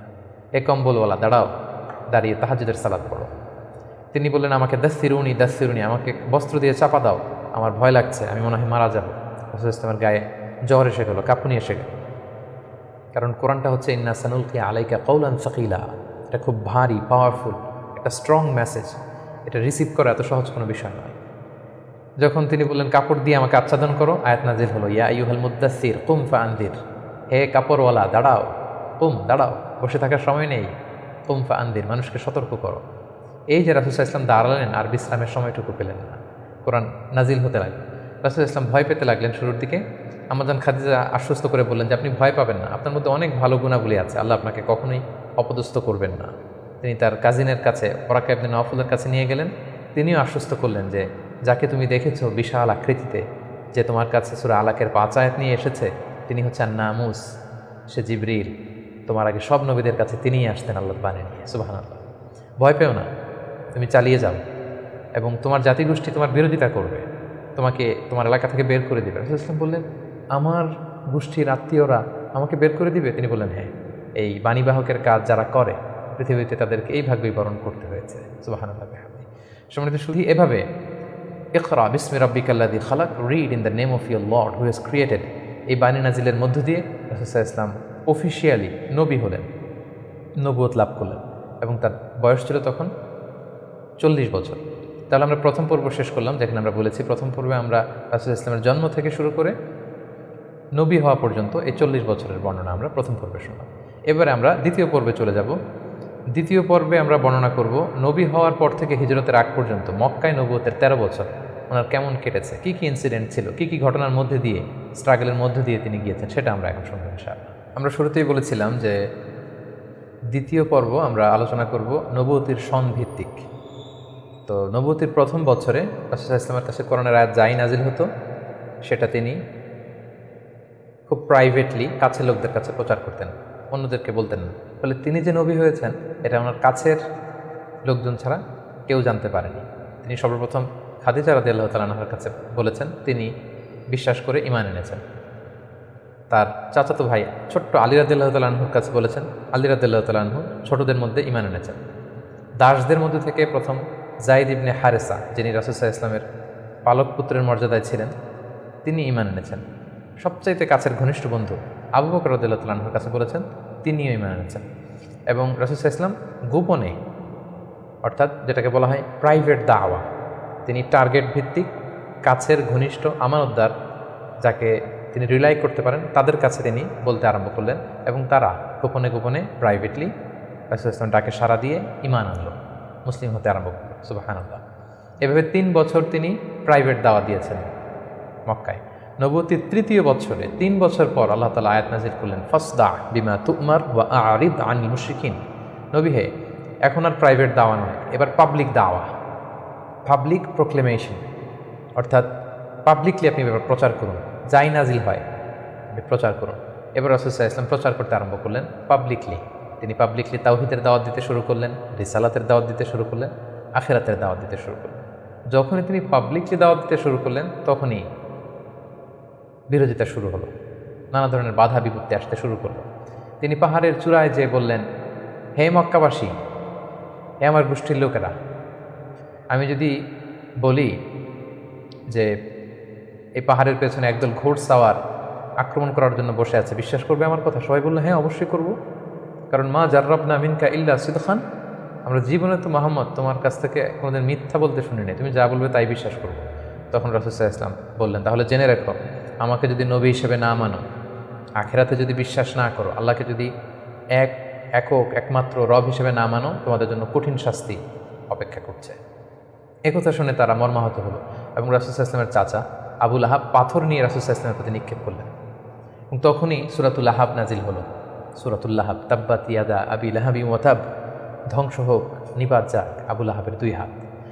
কিন্তু রাসূল সাল্লাল্লাহু আলাইহি ওয়াসাল্লাম থামলেন না, তিনি দাওয়াত দিতে লাগলেন এবং মক্কার গরিব শ্রেণীর যেই লোকেরা আছে, কর্মচারী, শ্রমজীবী, খেটে খাওয়া মানুষ, দাস, তারা রাসূল সাল্লাল্লাহু আলাইহি ওয়াসাল্লামের দাওয়াতে সাড়া দিয়ে মুসলমান হতে লাগলো, তাদের সংখ্যা বাড়তে লাগলো এবং তাদের উপর অত্যাচার আরম্ভ হয়ে গেল। নবুতির 5ম বৎসরে এই ক্ল্যাশ, এই সংঘাত মারাত্মক আকারে রূপ নিল। কোথাও বেলাল রাদিয়াল্লাহু তাআলা আনহুকে পিটিয়ে আহত করা হচ্ছে, কোথাও খাব্বাব রাদিয়াল্লাহু তাআলা আনহুকে, কোথাও খুবাইব রাদিয়াল্লাহু তাআলা আনহুকে, কখনো আম্মার ইবনে ইয়াসারকে, কখনো সুমাইয়া রাদিয়াল্লাহু তাআলা আনহাকে, তাদেরকে নানাভাবে নির্যাতন, অত্যাচার শুরু করা হলো এবং উপায়ন্তর না দেখে নবুতির 5ম বছর রাসূল সাল্লাল্লাহু আলাইহি ওয়াসাল্লাম বললেন যে না, এভাবে অত্যাচারের মধ্যে দিয়ে যাওয়া যায় না। আমি শুনেছি যে নাজ্জাশীর বাদশাহ, ইথিওপিয়াতে হাবাসাতে একজন বাদশাহ আছে, ইমামুন আদিল, এ জাস্ট কিং, তার কাছে কেউ নাকি অত্যাচারিত হয় না, তোমরা সেখানে হিজরত করো। নবুতির 5ম বৎসর একটা বিশাল সংখ্যক মুসলিম সাহাবী তারা আবিসিনিয়াতে হিজরত করলো এবং এই বছরই পাপিষ্ঠ আবু জাহাল বর্ষার আঘাতে ইসলামের প্রথম নারী শাহিদা সুমাইয়া রাদিয়াল্লাহু তাআলা আনহাকে তিনি শহীদ করে দিয়েছিলেন, হত্যা করেছিলেন। এভাবে খুব কঠিন মুহূর্ত যখন যাচ্ছিল মুসলিমদের উপর, মুসলিমদের একটা অংশ আবিসিনিয়াতে হিজরত করলো, রাসূল সাল্লাল্লাহু আলাইহি ওয়াসাল্লাম অন্যান্যদেরকে নিয়ে কষ্ট সহ্য করেও মক্কাতে অবস্থান করলেন। ঠিক ওই মুহূর্তে একটা আশার বাণী নিয়ে আসলো আমির হামজা, রাসূল সাল্লাল্লাহু আলাইহি ওয়াসাল্লামের চাচার ইসলাম গ্রহণ এবং ওমরে ফারুকের ইসলাম গ্রহণ। সুবহানাল্লাহ। তারা যখন ইসলাম ধর্ম গ্রহণ করলো তখন মক্কার কুরাইশ নড়ে চড়ে বসলো, কারণ তারা তখন পাবলিকলি কয়েকজন একসাথে মিলে 2টা লাইন করে মিছিল দিতে শুরু করলো, আল্লাহু আকবার, আল্লাহু আকবার, তাকবীর দিতে দিতে তারা কাবা পর্যন্ত গেল এবং এই দৃশ্য যখন মক্কার কাফিররা দেখলো তখন তারা বলতে আরম্ভ করলো, না, এটাকে যে কোনো মূল্যে থামাতে হবে। রাসূল সাল্লাল্লাহু আলাইহি ওয়াসাল্লামকে তারা প্রপোজ করলো, তুমি নারী চাও মুহাম্মদ, তোমাকে আরব্য সুন্দরী নারী এনে দেব, তুমি সম্পদ চাও, সম্পদ দেব, ক্ষমতা চাও, ক্ষমতা দেব, কিন্তু এই নতুন যেই দাওয়াত দিচ্ছে তুমি, এটা বন্ধ করো। রাসূল সাল্লাল্লাহু আলাইহি ওয়াসাল্লাম বললেন, তোমরা যদি আমার ডান হাতে লাওয়াদাউ শামসা ফি ইয়ামিনি ওয়াল কামারা ফি ইয়াসারি, ডান হাতে যদি তোমরা সূর্য এনে দাও, বাঁ হাতে যদি আমাকে চাঁদ এনে দাও, তারপরেও এই দাওয়াত থেকে, আমার এই মিশন থেকে আমি এক চুল পরিমাণে পেছনে যাব না। এবার আবু জাহেল, উতবা, শাইবা, ওয়ালিদ ইবনে মুগীরা তারা সিদ্ধান্ত নিল, না, মুহাম্মদকে থামাতে হলে আমাদেরকে অন্য স্ট্র্যাটেজিতে যেতে হবে, তাদেরকে বয়কট করতে হবে। এবং তারা তখন প্রপোজ করলো যে আমরা বয়কট করব। আবু তালেবকে বলল, আবু তালেব, তোমার ভাতিজা তোমার শেল্টারে আমাদের সমাজে বিশৃঙ্খলা তৈরি করছে, নতুন ধর্মের দাওয়াত দিচ্ছে, হয় মোহাম্মদকে আমাদের হাতে তুলে দাও, তা না হলে তোমাদেরকে আমরা বয়কট করতে বাধ্য হব। আবু তালেব বললেন যে না, পিতাহারা মাতাহারা মোহাম্মদকে আমি ছোটোবেলা থেকে লালন পালন করেছি, আমার ভাতিজার কোনো ক্ষতি আমি হতে দিব না। তারা বয়কটের ঘোষণা দিল। তারা বলল, আমরা সবাই মিলে ইবনু হাশিমকে বয়কট করলাম, তোমাদের সাথে আমাদের কোনো বিবাহ হবে না, কোনো অর্থনৈতিক চুক্তি হবে না, আমরা কোনো পণ্য বিক্রি করবো না, তোমাদের থেকে কিনবো না, কথা বলবো না, তোমাদেরকে বয়কট। 3 বছর শিয়াবে আবি তালেবে রাসূল সাল্লাল্লাহু আলাইহি ওয়াসাল্লামের চাচা এবং মুসলিমরা এই বয়কটের মধ্যে ছিলেন। প্রথম বছর তারা ছাগল পালতো, যেহেতু ছাগল জবাই করে খেয়েছে। তারপরের বছর ছাগলের চামড়া, এবং অনেক সাহাবী ছাগলের চামড়া, গাছের ছাল খেয়ে বেহুশ হয়ে থাকত, যেহেতু কোনো খাবার দাবারের ব্যবস্থা ছিল না। ঠিক নবুয়তের 7ম বৎসরে এই বয়কট শুরু হলো 10ম বৎসর পর্যন্ত। 3টি বছর তারা এই বয়কটের মধ্য দিয়ে গিয়েছে। এবং রাসূল সাল্লাল্লাহু আলাইহি ওয়াসাল্লাম নবুয়তের 10ম বছরে চাচা আবু তালেবকে বললেন যে চাচা, আল্লাহ তাআলা আমাকে জানিয়েছেন যে তারা যে বয়কটের যে ধারাগুলো লিখেছিল যে আমাদের কাছে পণ্য বিক্রি করবে না, আমাদের সাথে বিয়ে শাদী হবে না, কথাবার্তা হবে না, এবং এই ধারাগুলো লিখে তারা একটা কাগজে এটাকে কাবা ঘরের ছাদের উপরে ঝুলিয়ে দিয়েছিল। রাসূল সাল্লাল্লাহু আলাইহি ওয়াসাল্লাম বললেন যে চাচা, আপনি তাদের কাছে যান, যে বলুন যে আল্লাহ তাআলা আমাকে জানিয়েছে উই পোকা এসে তাদের ধারার প্রতিটি কথা উই পোকা খেয়ে ফেলেছে, সেখানে শুধু আল্লাহ এই শব্দটা অবশিষ্ট আছে। আমি যদি নবী না হই তাহলে তো এটা আমার পক্ষে বলা সম্ভব না। আবু তালেব যে বললেন, শোনো, আমার ভাতিজা মোহাম্মদ বলেছে যে তোমাদের ধারার প্রতিটি কথা উই পোকা খেয়ে ফেলেছে, যেটা তোমরা কাবা ঘরে লটকে রেখেছো গত 3 বছর, যাও যেয়ে দেখো। যদি দেখো মোহাম্মদ যা জানিয়েছে এটা মিথ্যা, তাহলে মোহাম্মদকে তোমাদের হাতে তুলে দেবো, আর যদি সত্য হয় তাহলে এই বয়কট তোমরা ভেঙে দিতে হবে। তারা যে তাই দেখলো, রাসূল সাল্লাল্লাহু আলাইহি ওয়াসাল্লাম যেমনটি বলেছেন, কোনো লেখা সেই নথিপত্রে নেই, শুধু আল্লাহ নামটি ছাড়া। এটা দেখে তাদের কারো কারোর মধ্যে ভয় আসলো যে না, এতটা আমাদের আত্মীয়, এরা একই বংশের লোক, একই সমাজের লোক, এটা করা ঠিক হবে না। নবুয়তির 10ম বৎসর এই বয়কটকে তারা উঠিয়ে নিল। কিন্তু তার চেয়েও দুঃখজনক ঘটনা আমাদের জন্য সামনে অপেক্ষা করছে। সেটা হচ্ছে নবুয়তির 10ম বৎসর রাসূল সাল্লাল্লাহু আলাইহি ওয়াসাল্লামের এই চাচা আবু তালেব ইন্তেকাল করলেন, যিনি রাসূল সাল্লাল্লাহু আলাইহি ওয়াসাল্লামকে পলিটিক্যাল শেল্টার দিতেন, এবং রাসূল সাল্লাল্লাহু আলাইহি ওয়াসাল্লামকে ঘরে যিনি শক্তি যোগাতেন, সাহস যোগাতেন এবং ফিনান্সিয়াল সাপোর্ট দিতেন, তার সেই প্রিয়তমা স্ত্রী খাদিজা রাদিয়াল্লাহু তাআলা আনহা নবুয়তির 10ম বৎসরে চাচার ইন্তেকালের 6 মাস পরে ইন্তেকাল করলেন। রাসূল সাল্লাল্লাহু আলাইহি ওয়াসাল্লাম তখন সাউদা বিনতে জামাআ রাদিয়াল্লাহু তাআলা আনহাকে বিয়ে করলেন। আয়েশা রাদিয়াল্লাহু তাআলা আনহার সাথে বিয়ের কন্ট্রাক্ট অর্থাৎ আকদ হলো, কিন্তু সংসার শুরু হয়নি। কিন্তু এখন তো রাসূল সাল্লাল্লাহু আলাইহি ওয়াসাল্লামকে বাঁচানোর মতো কেউ নেই, শেল্টার দেওয়ার মতো কেউ নেই। এখন তো যে কেউ রাসূল সাল্লাল্লাহু আলাইহি ওয়াসাল্লামের উপর অ্যাটাক করতে পারে। তাই রাসূল সাল্লাল্লাহু আলাইহি ওয়াসাল্লাম পাশের শহর টুইন সিটি তায়েফে চলে গেলেন। তায়েফের লোকদেরকে দাওয়াত দিলেন। নবুয়তির 10ম বছরেই তিনি তায়েফে চলে গেলেন। কিন্তু আমরা তায়েফের ঘটনা জানি। To make the long story short, সেখানে তিনি রিজেক্টেড হলেন, পাথর মারা হল, রক্তাক্ত হয়ে তিনি ফিরে আসলেন এক খেজুর বাগানের ভেতরে। ফজরের সময় তিনি যখন তেলাওয়াত করছিলেন, একদল জিন যাচ্ছিল এবং তারা রাসূল সাল্লাল্লাহু আলাইহি ওয়াসাল্লামের কণ্ঠের তেলাওয়াত শুনে জিন জাতি ঈমান এনে ফেলল। আল্লাহ তাআলা বোঝাতে চাইলেন, নবী হে, মক্কায় নির্যাতিত হয়ে তায়েফে গিয়েছেন, তায়েফে রক্তাক্ত হয়েছেন, রিজেক্টেড হয়েছেন, তায়েফের লোকের আপনার কথা শুনেনি, কিন্তু অদৃশ্য জগতের এক জাতি, জিন জাতি, আপনার এই কথা শুনে ঈমান এনে মুসলমান হয়ে গিয়েছে। সুবহানাল্লাহ। তায়েফে যখন তিনি রিজেক্টেড হলেন, এবার তিনি কোথায় যাবেন? মক্কাতে আসলে এখানে মৃত্যু অপেক্ষা করছে। তায়েফে তিনি আশ্রয় পেলেন। এবার তিনি মক্কার অনতি দূরে দাঁড়িয়ে একজন লোককে পাঠালেন যে যাও, যে বলো যে কেউ কি নেই আমাকে শেল্টার দিবে? আমার তো এটা আমার শেকড়, জন্মভূমি, আমার বাবা দাদা সবাই এ এলাকার, আমার স্মৃতি, শৈশব কৈশোর সব এখানে। আমি তো তোমাদের সাথে কোনো খারাপ আচরণও কখনো করিনি, কাউকে ঠকাইনি, আমাকে থাকবার জন্য কি কেউ আশ্রয় দিবে না? কেউ তখন আবু জাহেল, উতবা, সাইবার ভয়ে রাসূল সাল্লাল্লাহু আলাইহি ওয়াসাল্লামকে আমান বা সিকিউরিটি দিতে রাজি হলো না, একজন লোক ছাড়া। তিনি হচ্ছেন মুতঈম ইবনে আদি। যদিও সে মুশরিক, কিন্তু রাসূল সাল্লাল্লাহু আলাইহি ওয়াসাল্লামকে শেল্টার বা আমান দেওয়ার জন্য রাজি হলো। আল্লাহর মেহেরবানি, এই মুশরিক মুতঈম ইবনে আদির শেল্টারে রাসূল সাল্লাল্লাহু আলাইহি ওয়াসাল্লাম মক্কায় ঢুকলেন, তাওয়াফ করলেন, মক্কায় থাকতে আরম্ভ করলেন। কিন্তু মক্কার পরিবেশ পরিস্থিতি মোটেও রাসূল সাল্লাল্লাহু আলাইহি ওয়াসাল্লামের অনুকূলে নয়। রাসূল সাল্লাল্লাহু আলাইহি ওয়াসাল্লাম খুব কষ্টে দিনাতিপাত করতে লাগলেন। কিছুদিন আগে চাচা হারিয়েছেন, ঘরের স্ত্রী খাদিজা রাদিয়াল্লাহু তাআলা আনহাকে হারিয়েছেন, তায়েফে যে নির্যাতিত হয়েছেন, ডানে বায়ে সামনে পেছনে সাহস জোগানোর মতো কেউ নেই। রাসূল সাল্লাল্লাহু আলাইহি ওয়াসাল্লামের হৃদয়টা ভেঙে চুরমার খান খান। ঠিক সেই মুহূর্তে নবুয়তির 11তম বৎসরে রাসূল সাল্লাল্লাহু আলাইহি ওয়াসাল্লামের হৃদয়টাকে আনন্দ দিয়ে ভরে দেওয়ার জন্য স্পেশাল মিটিংয়ে রাসূল সাল্লাল্লাহু আলাইহি ওয়াসাল্লামকে ডেকে নিলেন আল্লাহ তাআলা তার আরশে। আল্লাহ তাআলা নাজিল করলেন, সুবহানাল্লাযী আসরা বিআবদিহি লাইলাম মিনাল মাসজিদিল হারাম ইলাল মাসজিদিল আকসা। তিনি মসজিদে হারাম থেকে এক রাত্রিবেলা রাসূল সাল্লাল্লাহু আলাইহি ওয়াসাল্লামকে জিবরাইল আলাইহিস সালামের মারফত তিনি মসজিদে আকসা নিলেন। সেখান থেকে 7 আকাশ ভ্রমণ করিয়ে আল্লাহর আরশে নিয়ে গেলেন।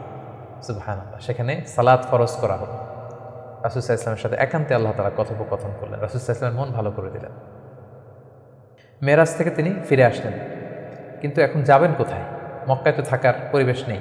তখন তিনি ওনার গ্লোবাল নেভিগেশন এটা বাড়ানোর জন্য ট্রাই করলেন যে ফরেন লোক আমি পাই কিনা, যে বিদেশে কোথাও যেয়ে থাকা যায় কিনা প্রবাসে। রাসূল সাল্লাল্লাহু আলাইহি ওয়াসাল্লাম তখন হজের মৌসুমটাকে বেছে নিলেন, কারণ হজে মক্কায় হাজার হাজার লোক চারদিক থেকে আসতো এবং হজের মৌসুমগুলোতে আবু জাহেল, উতবা, সাইবা, ওয়ালিদ ইবনে মুগীরা তারা মক্কায় প্রবেশের যে প্রধান ফটক বা গেটে সেখানে দাঁড়িয়ে হাজিদেরকে বলতো, খবরদার, মক্কার যেখানে মনে চায় যাও, মানাসিকুল হজ পালন করো, কিন্তু মক্কায় একজন পাগল আছে, তার নাম মোহাম্মদ, তার কাছে যেও না। সে এমন কথা বলবে তোমাকেও পাগল বানায় ফেলবে। আমরা জানি যে আল ইনসান ও হারিসুন আলামা মুনিয়া, মানুষকে যেটা থেকে বারণ করা হয় মানুষের সেটার ব্যাপারে আগ্রহ থেকে বেশি। সবাই তখন মক্কায় যে খুঁজতে আরম্ভ করলো যে কে এই মোহাম্মদ। যারাই রাসূলুল্লাহ ইসলামের কাছে আসতো, রাসূলুল্লাহ ইসলাম তাদেরকে আল্লাহ নাজিল করা কোরআন তেলাওয়াত শোনায় দিতেন, এবং রাসূলুল্লাহ ইসলামের কণ্ঠে কোরআন তেলাওয়াত শুনে এরকম অনেক ভিনদেশী মুসলমান হয়ে গিয়েছিল, সুবহানাল্লাহ। কিন্তু রাসূলুল্লাহ ইসলামের তো একটা সেটেলমেন্ট লাগবে, কোথায় যাবেন তিনি মিনাতে এবং আকাবাতে খুঁজতে আরম্ভ করলেন। নবুয়তির 11তম বৎসরে খুঁজতে খুঁজতে হঠাৎ মিনার একটা টেন্টে, তাঁবুতে তিনি ঢুকলেন। 6 জন লোক সেখানে বসা। রাসূলুল্লাহ ইসলাম জিজ্ঞেস করলেন, তোমরা কারা? তারা বলল, আমরা খাজরাজ গোষ্ঠীর মানুষ, ইয়াসরিব আমাদের বাড়ি। মদিনার পূর্ব নাম ছিল ইয়াসরিব। তাদের সংখ্যা ছিল মাত্র 6 জন। সুবহানাল্লাহ। আসলে পৃথিবীতে যত বড় কাজ হয়েছে, যত বিপ্লব হয়েছে, এগুলো কিন্তু হয়েছে সামান্য কয়েকজন লোক থেকে শুরু হয়েছে, পরে এটা বিপ্লবের রূপ নিয়েছে। এই যে দেখেন ইমানের বীজ আল্লাহ তাআলা কিভাবে এই 6 জন লোকের মাধ্যমে মদিনাতে পৌঁছালেন। রাসূলুল্লাহ সাল্লাল্লাহু আলাইহি ওয়াসাল্লাম বললেন, তোমরা খাজরাজের 6 জন? কোন খাজরাজ, কোন ইয়াসরিব? ওই যে ইয়াসরিবের পাশে ইহুদিরা বাস করে? তারা বললেন হ্যাঁ। রাসূলুল্লাহ সাল্লাল্লাহু আলাইহি ওয়াসাল্লাম বললেন, তোমাদের কি কিছু সময় হবে, আমি তোমাদের কিছু শোনাবো? তারা বললেন হ্যাঁ, শোনান। রাসূলুল্লাহ সাল্লাল্লাহু আলাইহি ওয়াসাল্লাম কোরআনের আয়াত তেলাওয়াত করলেন। তারা যতই শুনতে লাগলো অভিভূত হতে লাগলো, মোহিত হতে লাগলো। রাসূলুল্লাহ সাল্লাল্লাহু আলাইহি ওয়াসাল্লামের হাতে হাত রেখে শাহাদা পরে তারা মুমিন হয়ে গেল। এবং রাসূলুল্লাহ সাল্লাল্লাহু আলাইহি ওয়াসাল্লাম বললেন, যাও তোমরা এই কোরআনের কথা, আমি যে নবী, আমি যে শেষ নবী, এই কথা তোমাদের লোকালয়ে, তোমাদের জনপদে যেয়ে তোমরা বল।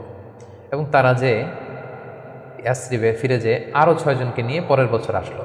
নবুয়তির 12তম বৎসর রাসূলুল্লাহ সাল্লাল্লাহু আলাইহি ওয়াসাল্লাম খুঁজে খুঁজে হাজিদের তাঁবু খুঁজে খুঁজে সেই 12 জনের তাঁবুতে গেলেন, এবং তারা 12 জন রাসূলুল্লাহ সাল্লাল্লাহু আলাইহি ওয়াসাল্লামের হাতে হাত রেখে একটা শপথ করেছিলেন। এটাকে বলা হয় বাইআতুল আকাবা আল উলা, আকাবার প্রথম শপথ। মিনার পাশেই যে পাহাড় বেষ্টিত এরিয়া, এটাকে আকাবা বলে। এই আকাবার প্রথম শপথে 12 জন তারা রাসূলুল্লাহ সাল্লাল্লাহু আলাইহি ওয়াসাল্লামের হাতে হাত রেখে শপথ করলো যে নবী, আপনি যা বলেন আমরা তাই শুনব, আপনি যে আদেশ দেন সেটাই আমরা মাথা পেতে নেব। রাসূলুল্লাহ সাল্লাল্লাহু আলাইহি ওয়াসাল্লাম খুশি হলেন, তার হৃদয়ে আশার সঞ্চার হলো যে না, হয়তো ইয়াসরিবে আমি চলে যেতে পারবো। এবং এই 12 জনকে সাথে করে রাসূলুল্লাহ সাল্লাল্লাহু আলাইহি ওয়াসাল্লাম মক্কার একজন নমুসলিম সাহাবীকে পাঠালেন, যার নাম হচ্ছে মুসআব। বললেন যে মুসআব, তুমি অন বিহাফ অফ মি কোরআনের আয়াতগুলো, ইসলামের যে বিধানগুলো এসেছে, এগুলো এই 12 জনের সাথে তুমি ইয়াসরিবে চলে যাও as a brand ambassador of Islam. ইসলামের প্রথম অ্যাম্বাসেডর হিসেবে তিনি মক্কা থেকে মদিনায় গিয়েছিলেন। এবং মুসআব ছিলেন খুব ড্যাশিং চেহারার একজন সাহাবী। তার আতরের ঘ্রাণ, যে দামি পারফিউম তিনি ইউজ করতেন, এটা শুকে এই ঘ্রাণ যারা পেয়েছে তারা বিমোহিত হয়েছে সবসময়। দেখেন একজন দায়ীর কোয়ালিটি কিন্তু এটা, তাকে খুব স্মার্ট হতে হবে। রাসূলুল্লাহ সাল্লাল্লাহু আলাইহি ওয়াসাল্লামের খুব চমৎকার সিলেকশন, তিনি মুসআব ইবনে উমাইরকে এই কাজের জন্য সিলেক্ট করেছেন। এই 12 জনকে নিয়ে মুসআব রাদিয়াল্লাহু তাআলা আনহু তিনি ইয়াসরিবে ফিরে গেলেন, এবং তিনি অল্প কিছুদিনের ব্যবধানে কয়েকশো মানুষকে মুসলিম বানিয়ে ফেললেন। সুবহানাল্লাহ, ইসলামের বাণী তিনি প্রচার করে ফেলেন। এবং রাসূলুল্লাহ সাল্লাল্লাহু আলাইহি ওয়াসাল্লাম তখন নও-মুসলিম যারা অবশিষ্ট ছিল তাদের সবাইকে ইয়াসরিবে চলে যেতে বললেন, যেহেতু মুসআব রাদিয়াল্লাহু তাআলা আনহু সেখানে যে একটা গ্রাউন্ড তৈরি করেছেন, সেখানে মুসলমান দল ভারী হতে শুরু করেছে। রাসূলুল্লাহ সাল্লাল্লাহু আলাইহি ওয়াসাল্লাম নও-মুসলিম সাহাবীদেরকে ওখানে পাঠালেন। এবং তারপরের বছর নবুয়তির 13তম বৎসরে আবার সেই মিনার হাজি ক্যাম্পে রাসূলুল্লাহ সাল্লাল্লাহু আলাইহি ওয়াসাল্লাম অপেক্ষা করলেন যে দেখি মুসআব ইবনে উমাইর এবং সেই 12 জন তারা কি করে।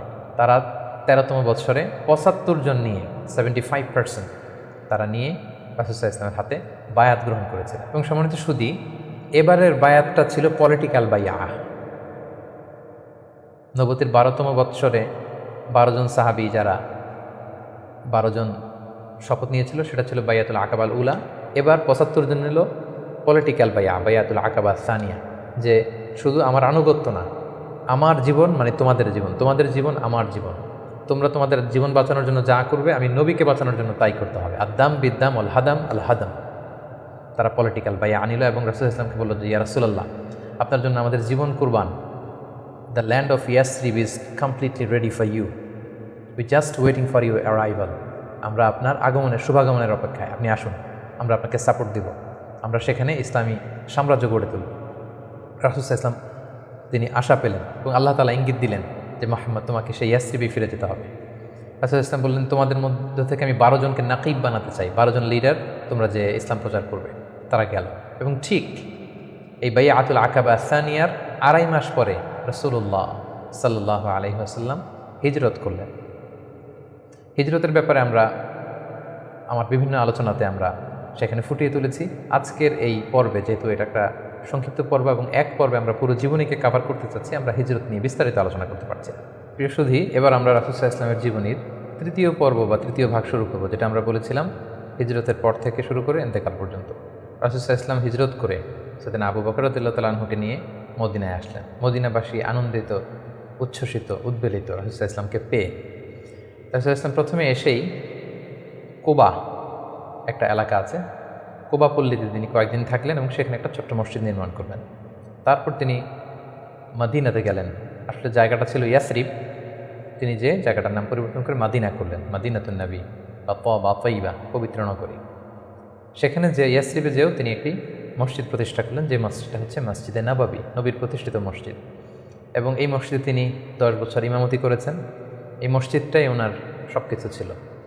ফরেন ডেলিগেশন আসলে এখানে দেখা করতেন, এখানে তিনি আহলে সুফাদেরকে শিক্ষা দিতেন। এটাই ইউনিভার্সিটি ছিল, এটাই হাইকোর্ট, এটাই সুপ্রিম কোর্ট। এখানে বিচার কার্য পরিচালনা করতেন, এখান থেকে তিনি সামরিক অভিযানগুলো পরিচালনা করতেন। মদিনাতে তিনি এসে দেখলেন যে মদিনাতে হিজরত করা সাহাবারা, মদিনায় যারা মুসলিম হয়েছে তারা, তার মানে মুসলিম একটা কমিউনিটি। আবার দেখলেন কিছু মুশরিক কমিউনিটি আছে যারা এখনও মুসলিম হয়নি। আবার তিনি দেখলেন যে ইহুদিদের একটা কমিউনিটি আছে, 3 দিকে তারা থাকে। তাদের 3টা গোত্র, বনু কাইনুকা, বনু নাদির, বনু কুরাইদা। তিনি ভাবলেন যে সবাই মিলে একটা সংঘবদ্ধ আমাদের চার্টার থাকা দরকার। তিনি তাদের সবার সাথে বসলেন, তিনি মদিনা চার্টার করলেন, যেটাকে মদিনা সনদ বলা হয়। সুবহানাল্লাহ। তিনি মদিনা চার্টারে উল্লেখ করলেন যে আমরা মদিনাকে রক্ষার জন্য মুসলিম, প্যাগানস, জিউস সবাই এক, আমরা একে অপরের সাথে মিত্রতা থাকবে এবং বহিঃশত্রুর আক্রমণ থেকে আমরা একে অপরকে রক্ষা করব। এবং তিনি মক্কা থেকে যারা হিজরত করে এসেছেন মুহাজির সাহাবী, এবং মদিনাতে যারা এই মুহাজির সাহাবীদেরকে অ্যাকোমোডেট করেছেন, ওয়েলকাম করেছেন, আনসার সাহাবী, তাদের মধ্যে তিনি ভ্রাতৃত্বের বন্ধন প্রতিষ্ঠা করলেন। শুরু হলো মদিনার নতুন জার্নি। প্রথম বছরে অর্থাৎ প্রথম হিজরিতে তিনি এই কাজগুলো করলেন। দ্বিতীয় হিজরিতে একটা সিগনিফিক্যান্ট ঘটনা ঘটলো, সেটা হচ্ছে কেবলা চেঞ্জ করে দেওয়া হলো। রাসূল সাল্লাল্লাহু আলাইহি ওয়াসাল্লাম মদিনাতে এসে 16-17 মাস বাইতুল মাকদাসের দিকে হয়ে নামাজ পড়তেন, কিন্তু চাইতেন যে মক্কায় যদি আল্লাহ তাআলা চেঞ্জ করে দিতেন কতই না ভালো হতো। আল্লাহ তাআলা চেঞ্জ করে দিলেন। আল্লাহ বললেন, ফাওয়াল্লি ওয়াজহাকা শাতরাল মসজিদুল হারাম, নবী হে আপনি মসজিদুল হারামের দিকে মুখ ফিরিয়ে এখন থেকে নামাজ পড়বেন। এটা দ্বিতীয় হিজরির ঘটনা। দ্বিতীয় হিজরির সবচাইতে গুরুত্বপূর্ণ ইনসিডেন্ট হচ্ছে দ্য ব্যাটল অফ বাদর, গজওয়াতুল বাদর, বদরের যুদ্ধ। কারণ কুরাইশরা তো তারা দেখলো যে না, মুহাম্মদ হাতছাড়া হয়ে গেল, সব মুসলিমরা হাতছাড়া হয়ে গেল, তাদেরকে তো সহজে ছেড়ে দেওয়া যায় না। তখন একটা যুদ্ধ হলো, বিশাল যুদ্ধ। রাসূল সাল্লাল্লাহু আলাইহি ওয়াসাল্লাম একটা ক্যারাভান আটকাতে গেলেন, কিন্তু তারা খবর পাঠালো যে মুহাম্মদ তার সৈন্য নিয়ে অ্যাটাক করছে। তারা 1000 সৈন্য নিয়ে আসলো বদরের প্রান্তরে, মদিনা থেকে 70-80 কিলো দূরে। মুসলমানদের সংখ্যা ছিল মাত্র 314 জন। বিশাল রক্তক্ষয়ী যুদ্ধ হলো। আল্লাহ তাআলা মুসলিমদেরকে ফেরেশতা দিয়ে, আসমানি মাদাদ দিয়ে সাহায্য করলেন। আল্লাহ বললেন, ওয়ালাকাদ নাসারাকুমুল্লাহু বিবাদরি ওয়া আনতুম আদিল্লাহ। আল্লাহ তোমাদেরকে বদরের প্রান্তরে সহায়তা করেছিলেন, তোমরা খুব দুর্বল ছিলে, ফেরেশতা দিয়ে আমি তোমাদেরকে সহযোগিতা করেছি, বিজয় এনে দিয়েছি। মুসলিমরা বিজয় লাভ করল। 70 জন কুরাইশ নিহত হলো, 70 জন বন্দী হলো, মুসলমানরা জয়লাভ করল। দ্বিতীয় হিজরির আরেকটা ইনসিডেন্ট হচ্ছে, আমি বলেছি যে 3টা জিউস ট্রাইব, ইহুদি গোত্র ছিল। এর মধ্যে একটা গোত্র কাইনুকা, তারা এক মুসলিম নারীকে তার শ্লীলতাহানি করে এবং তারা চুক্তি ভঙ্গ করে। পরে রাসূল সাল্লাল্লাহু আলাইহি ওয়াসাল্লাম তাদেরকে অবরোধ করলেন এবং মদিনা থেকে বের করে দিলেন, এক্সাইল দিলেন, নির্বাসন। কারণ কি ছিল? তারা চুক্তি ভঙ্গ করেছে। রাসূল সাল্লাল্লাহু আলাইহি ওয়াসাল্লাম কখনো আগ বাড়িয়ে কারোর সাথে বিরোধিতায় জড়াননি, শান্তি নষ্ট করেননি। তিনি মদিনায় যে একটা শান্তিময় সাম্রাজ্য গঠন করবার জন্য মদিনা চার্টার করেছেন, মদিনা সনদ আমরা যেটা বলেছি। কিন্তু সর্বপ্রথম এটা ভঙ্গ করলো কারা? বনু কাইনুকা নামে যে ইহুদি গোত্র আছে তারা। রাসূল সাল্লাল্লাহু আলাইহি ওয়াসাল্লাম তাদেরকে নির্বাসন দিলেন। এবং দ্বিতীয় হিজরিতে রোজার বিধান এবং জাকাতের বিধানকে ফরজ করা হলো। তৃতীয় হিজরির সবচেয়ে গুরুত্বপূর্ণ ঘটনা হচ্ছে উহুদের যুদ্ধ। কারণ 1 বছর আগে দ্বিতীয় হিজরিতে কুরাইশদের 70 জন নিহত হয়েছে, 70 জন বন্দী হয়েছে। তাদের যেই ক্ষত, ঘা, এটা শুকায়নি। সেটা শোধ নেওয়ার জন্য, প্রতিশোধ নেওয়ার জন্য তারা আসলো 3000 সৈন্য নিয়ে। মুসলিমরা ছিল মাত্র 1000। ইনিশিয়ালি রাসূল সাল্লাল্লাহু আলাইহি ওয়াসাল্লামের কিছু দিক নির্দেশনা অমান্য করার কারণে মুসলিমরা পরাজিত হতে আরম্ভ করলো, কিন্তু শেষের দিকে তারা আবার যুদ্ধে একটা ব্যালেন্স তৈরি করলো।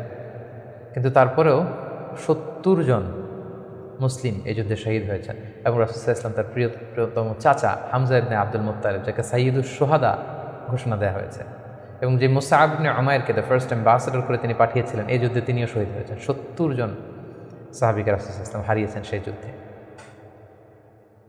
তৃতীয় হিজরিতে রাসূল সাল্লাল্লাহু আলাইহি ওয়াসাল্লাম হাফসা রাদিয়াল্লাহু তাআলা আনহাকে বিয়ে করেন, যায়নাব বিনতে খুজাইমাকে বিয়ে করেন, এবং তৃতীয় হিজরি সনে ফাতিমা রাদিয়াল্লাহু তাআলা আনহা আলী রাদিয়াল্লাহু তাআলা আনহার ঘরকে উজালা করে রাসূল ইসলামের প্রথম নাতি হাসান রাদিয়াল্লাহু তাআলা আনহু জন্মগ্রহণ করেছিলেন। চতুর্থ হিজরির একটা মর্মান্তিক ঘটনা হচ্ছে বীরে মাউনার ঘটনা। নাজদ থেকে কিছু লোক এসে রাসূল ইসলামকে বললেন, আপনি কিছু সাহাবাকে, কারি সাহাবাকে, হাফেজ সাহাবাদেরকে আমাদের সাথে পাঠান, তারা নজদে এসে আমাদেরকে ইসলাম শেখাবে। রাসূল ইসলাম 70 জন কারি সাহাবাকে বিশ্বাস করে পাঠিয়েছিলেন যে তাদেরকে নিয়ে যাও, তারা ইসলাম শেখাবে, কিন্তু তারা বিশ্বাসঘাতকতা করে এই সাহাবীদেরকে হত্যা করেছে। এটা বীরে মাউনার ঘটনা। রাসূল ইসলাম অত্যন্ত মর্মাহত হয়েছিলেন। এবং চতুর্থ হিজরির আরেকটা ঘটনা হচ্ছে যে বনু নাদির, ইহুদিদের যে দ্বিতীয় গোষ্ঠী, বনু নাদিরকে রাসূল ইসলাম নির্বাসন দিয়েছিলেন, মদিনা থেকে বের করে দিয়েছিলেন। কারণ কি? একই ঘটনা, বিশ্বাসঘাতকতা, ট্রেচারি, বিশ্বাসঘাতকতার কারণে। রাসূল ইসলাম আবু বকর, ওমর ফারুককে নিয়ে রক্তপণ কালেকশন করবার জন্য সেখানে গিয়েছিলেন, এবং তারা বললো যে হ্যাঁ, আমরা এটাতে অংশগ্রহণ করবো, আপনি আসুন। কিন্তু তারা প্ল্যান করে রেখেছিল যে রাসূল ইসলামকে এমন একটা ঘরের নিচে বসাবেন, যেই ঘরের উপর থেকে একজন ইহুদি বড় একটা পাথরের খণ্ড রাসূল ইসলামের মাথায় নিক্ষেপ করবেন, যাতে রাসূল ইসলাম সেখানে নিহত হন। এই প্ল্যান করে রাসূল ইসলামকে ঠিক ওই লোকেশনে যখন ডাকলেন, রাসূল ইসলাম যাচ্ছিলেন, দ্য মেইন টাইম আল্লাহ তাআলা রাসূল ইসলামকে সব জানিয়ে দিলেন তাদের কনস্পাইরেসি। জিবরাইল আলাইহিস সালাম বললেন, ইয়া রাসূলুল্লাহ, এই মুহূর্তে এখান থেকে আপনি চলে যান মদিনায়। মদিনায় আসলেন, এসে বিশাল বাহিনী গঠন করে বনু নাদিরকে তিনি ঘেরাও করলেন এবং তাদেরকে এই এলাকা থেকে উৎখাত করলেন এই বিশ্বাসঘাতকতার কারণে। যেহেতু মদিনা চার্টার ছিল একে অপরের শুভ কামনা করবে, শুভাকাঙ্ক্ষী হবে, মিত্র হিসেবে কাজ করবে, কিন্তু তারা রাসূল সাল্লাল্লাহু আলাইহি ওয়াসাল্লামকে হত্যার ষড়যন্ত্র করেছে। তাদেরকে রাসূল সাল্লাল্লাহু আলাইহি ওয়াসাল্লাম এখান থেকে বের করে দিলেন। এবং চতুর্থ হিজরিতে মদকে আল্লাহ তাআলা হারাম ঘোষণা করলেন। এটা ছিল একটা গুরুত্বপূর্ণ ঘটনা। পঞ্চম হিজরিতে অনেকগুলো ঘটনা ঘটেছে, এর মধ্যে অন্যতম হচ্ছে বনু মুস্তালিকের যুদ্ধ হয়েছিল।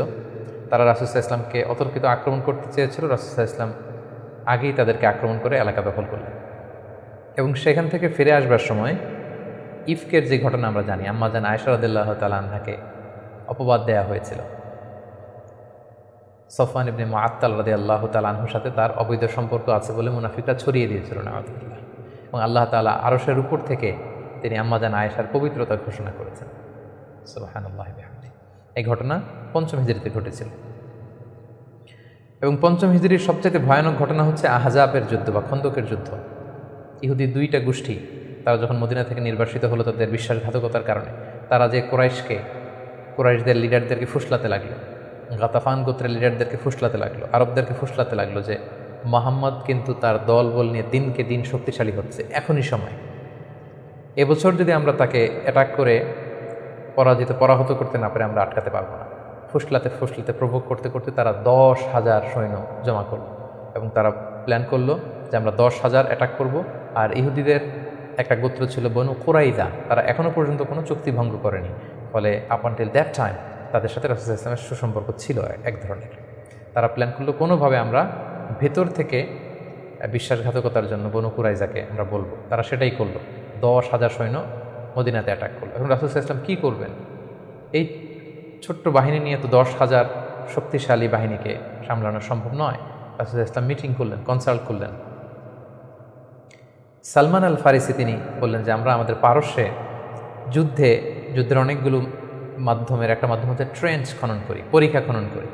বিশাল মদিনার চারদিকে বিশাল গর্ত করে আমরা এমন পরীক্ষা খনন করব, ফলে আর মদিনাতে আসতেই পারবে না। আসতে হলে আগে মই দিয়ে নিচে নামতে হবে, তারপরে আবার মই দিয়ে উপরে উঠতে হবে। এই মুহূর্তে আমরা তীর মেরে তাদেরকে নাস্তানাবুদ করতে পারবো। রাসূল ইসলাম রাজি হলেন। কয়েক কিলোমিটার ব্যাপী মদিনার দুই দিকে এক পাশ থেকে আরেক পাশে বিশাল পরীক্ষা খনন করলেন সব সাহাবা। রাসূল ইসলাম নিজেও এই পরীক্ষা খননের কাজে অংশগ্রহণ করলেন। 10,000 সৈন্যবাহিনী আসলো। তারা ভেতর থেকে বনু কুরাইজাকে বিশ্বাসঘাতকতার জন্য উদ্বুদ্ধ করলো। তারা রাজি হচ্ছিল না, অবশেষে রাজি হলো।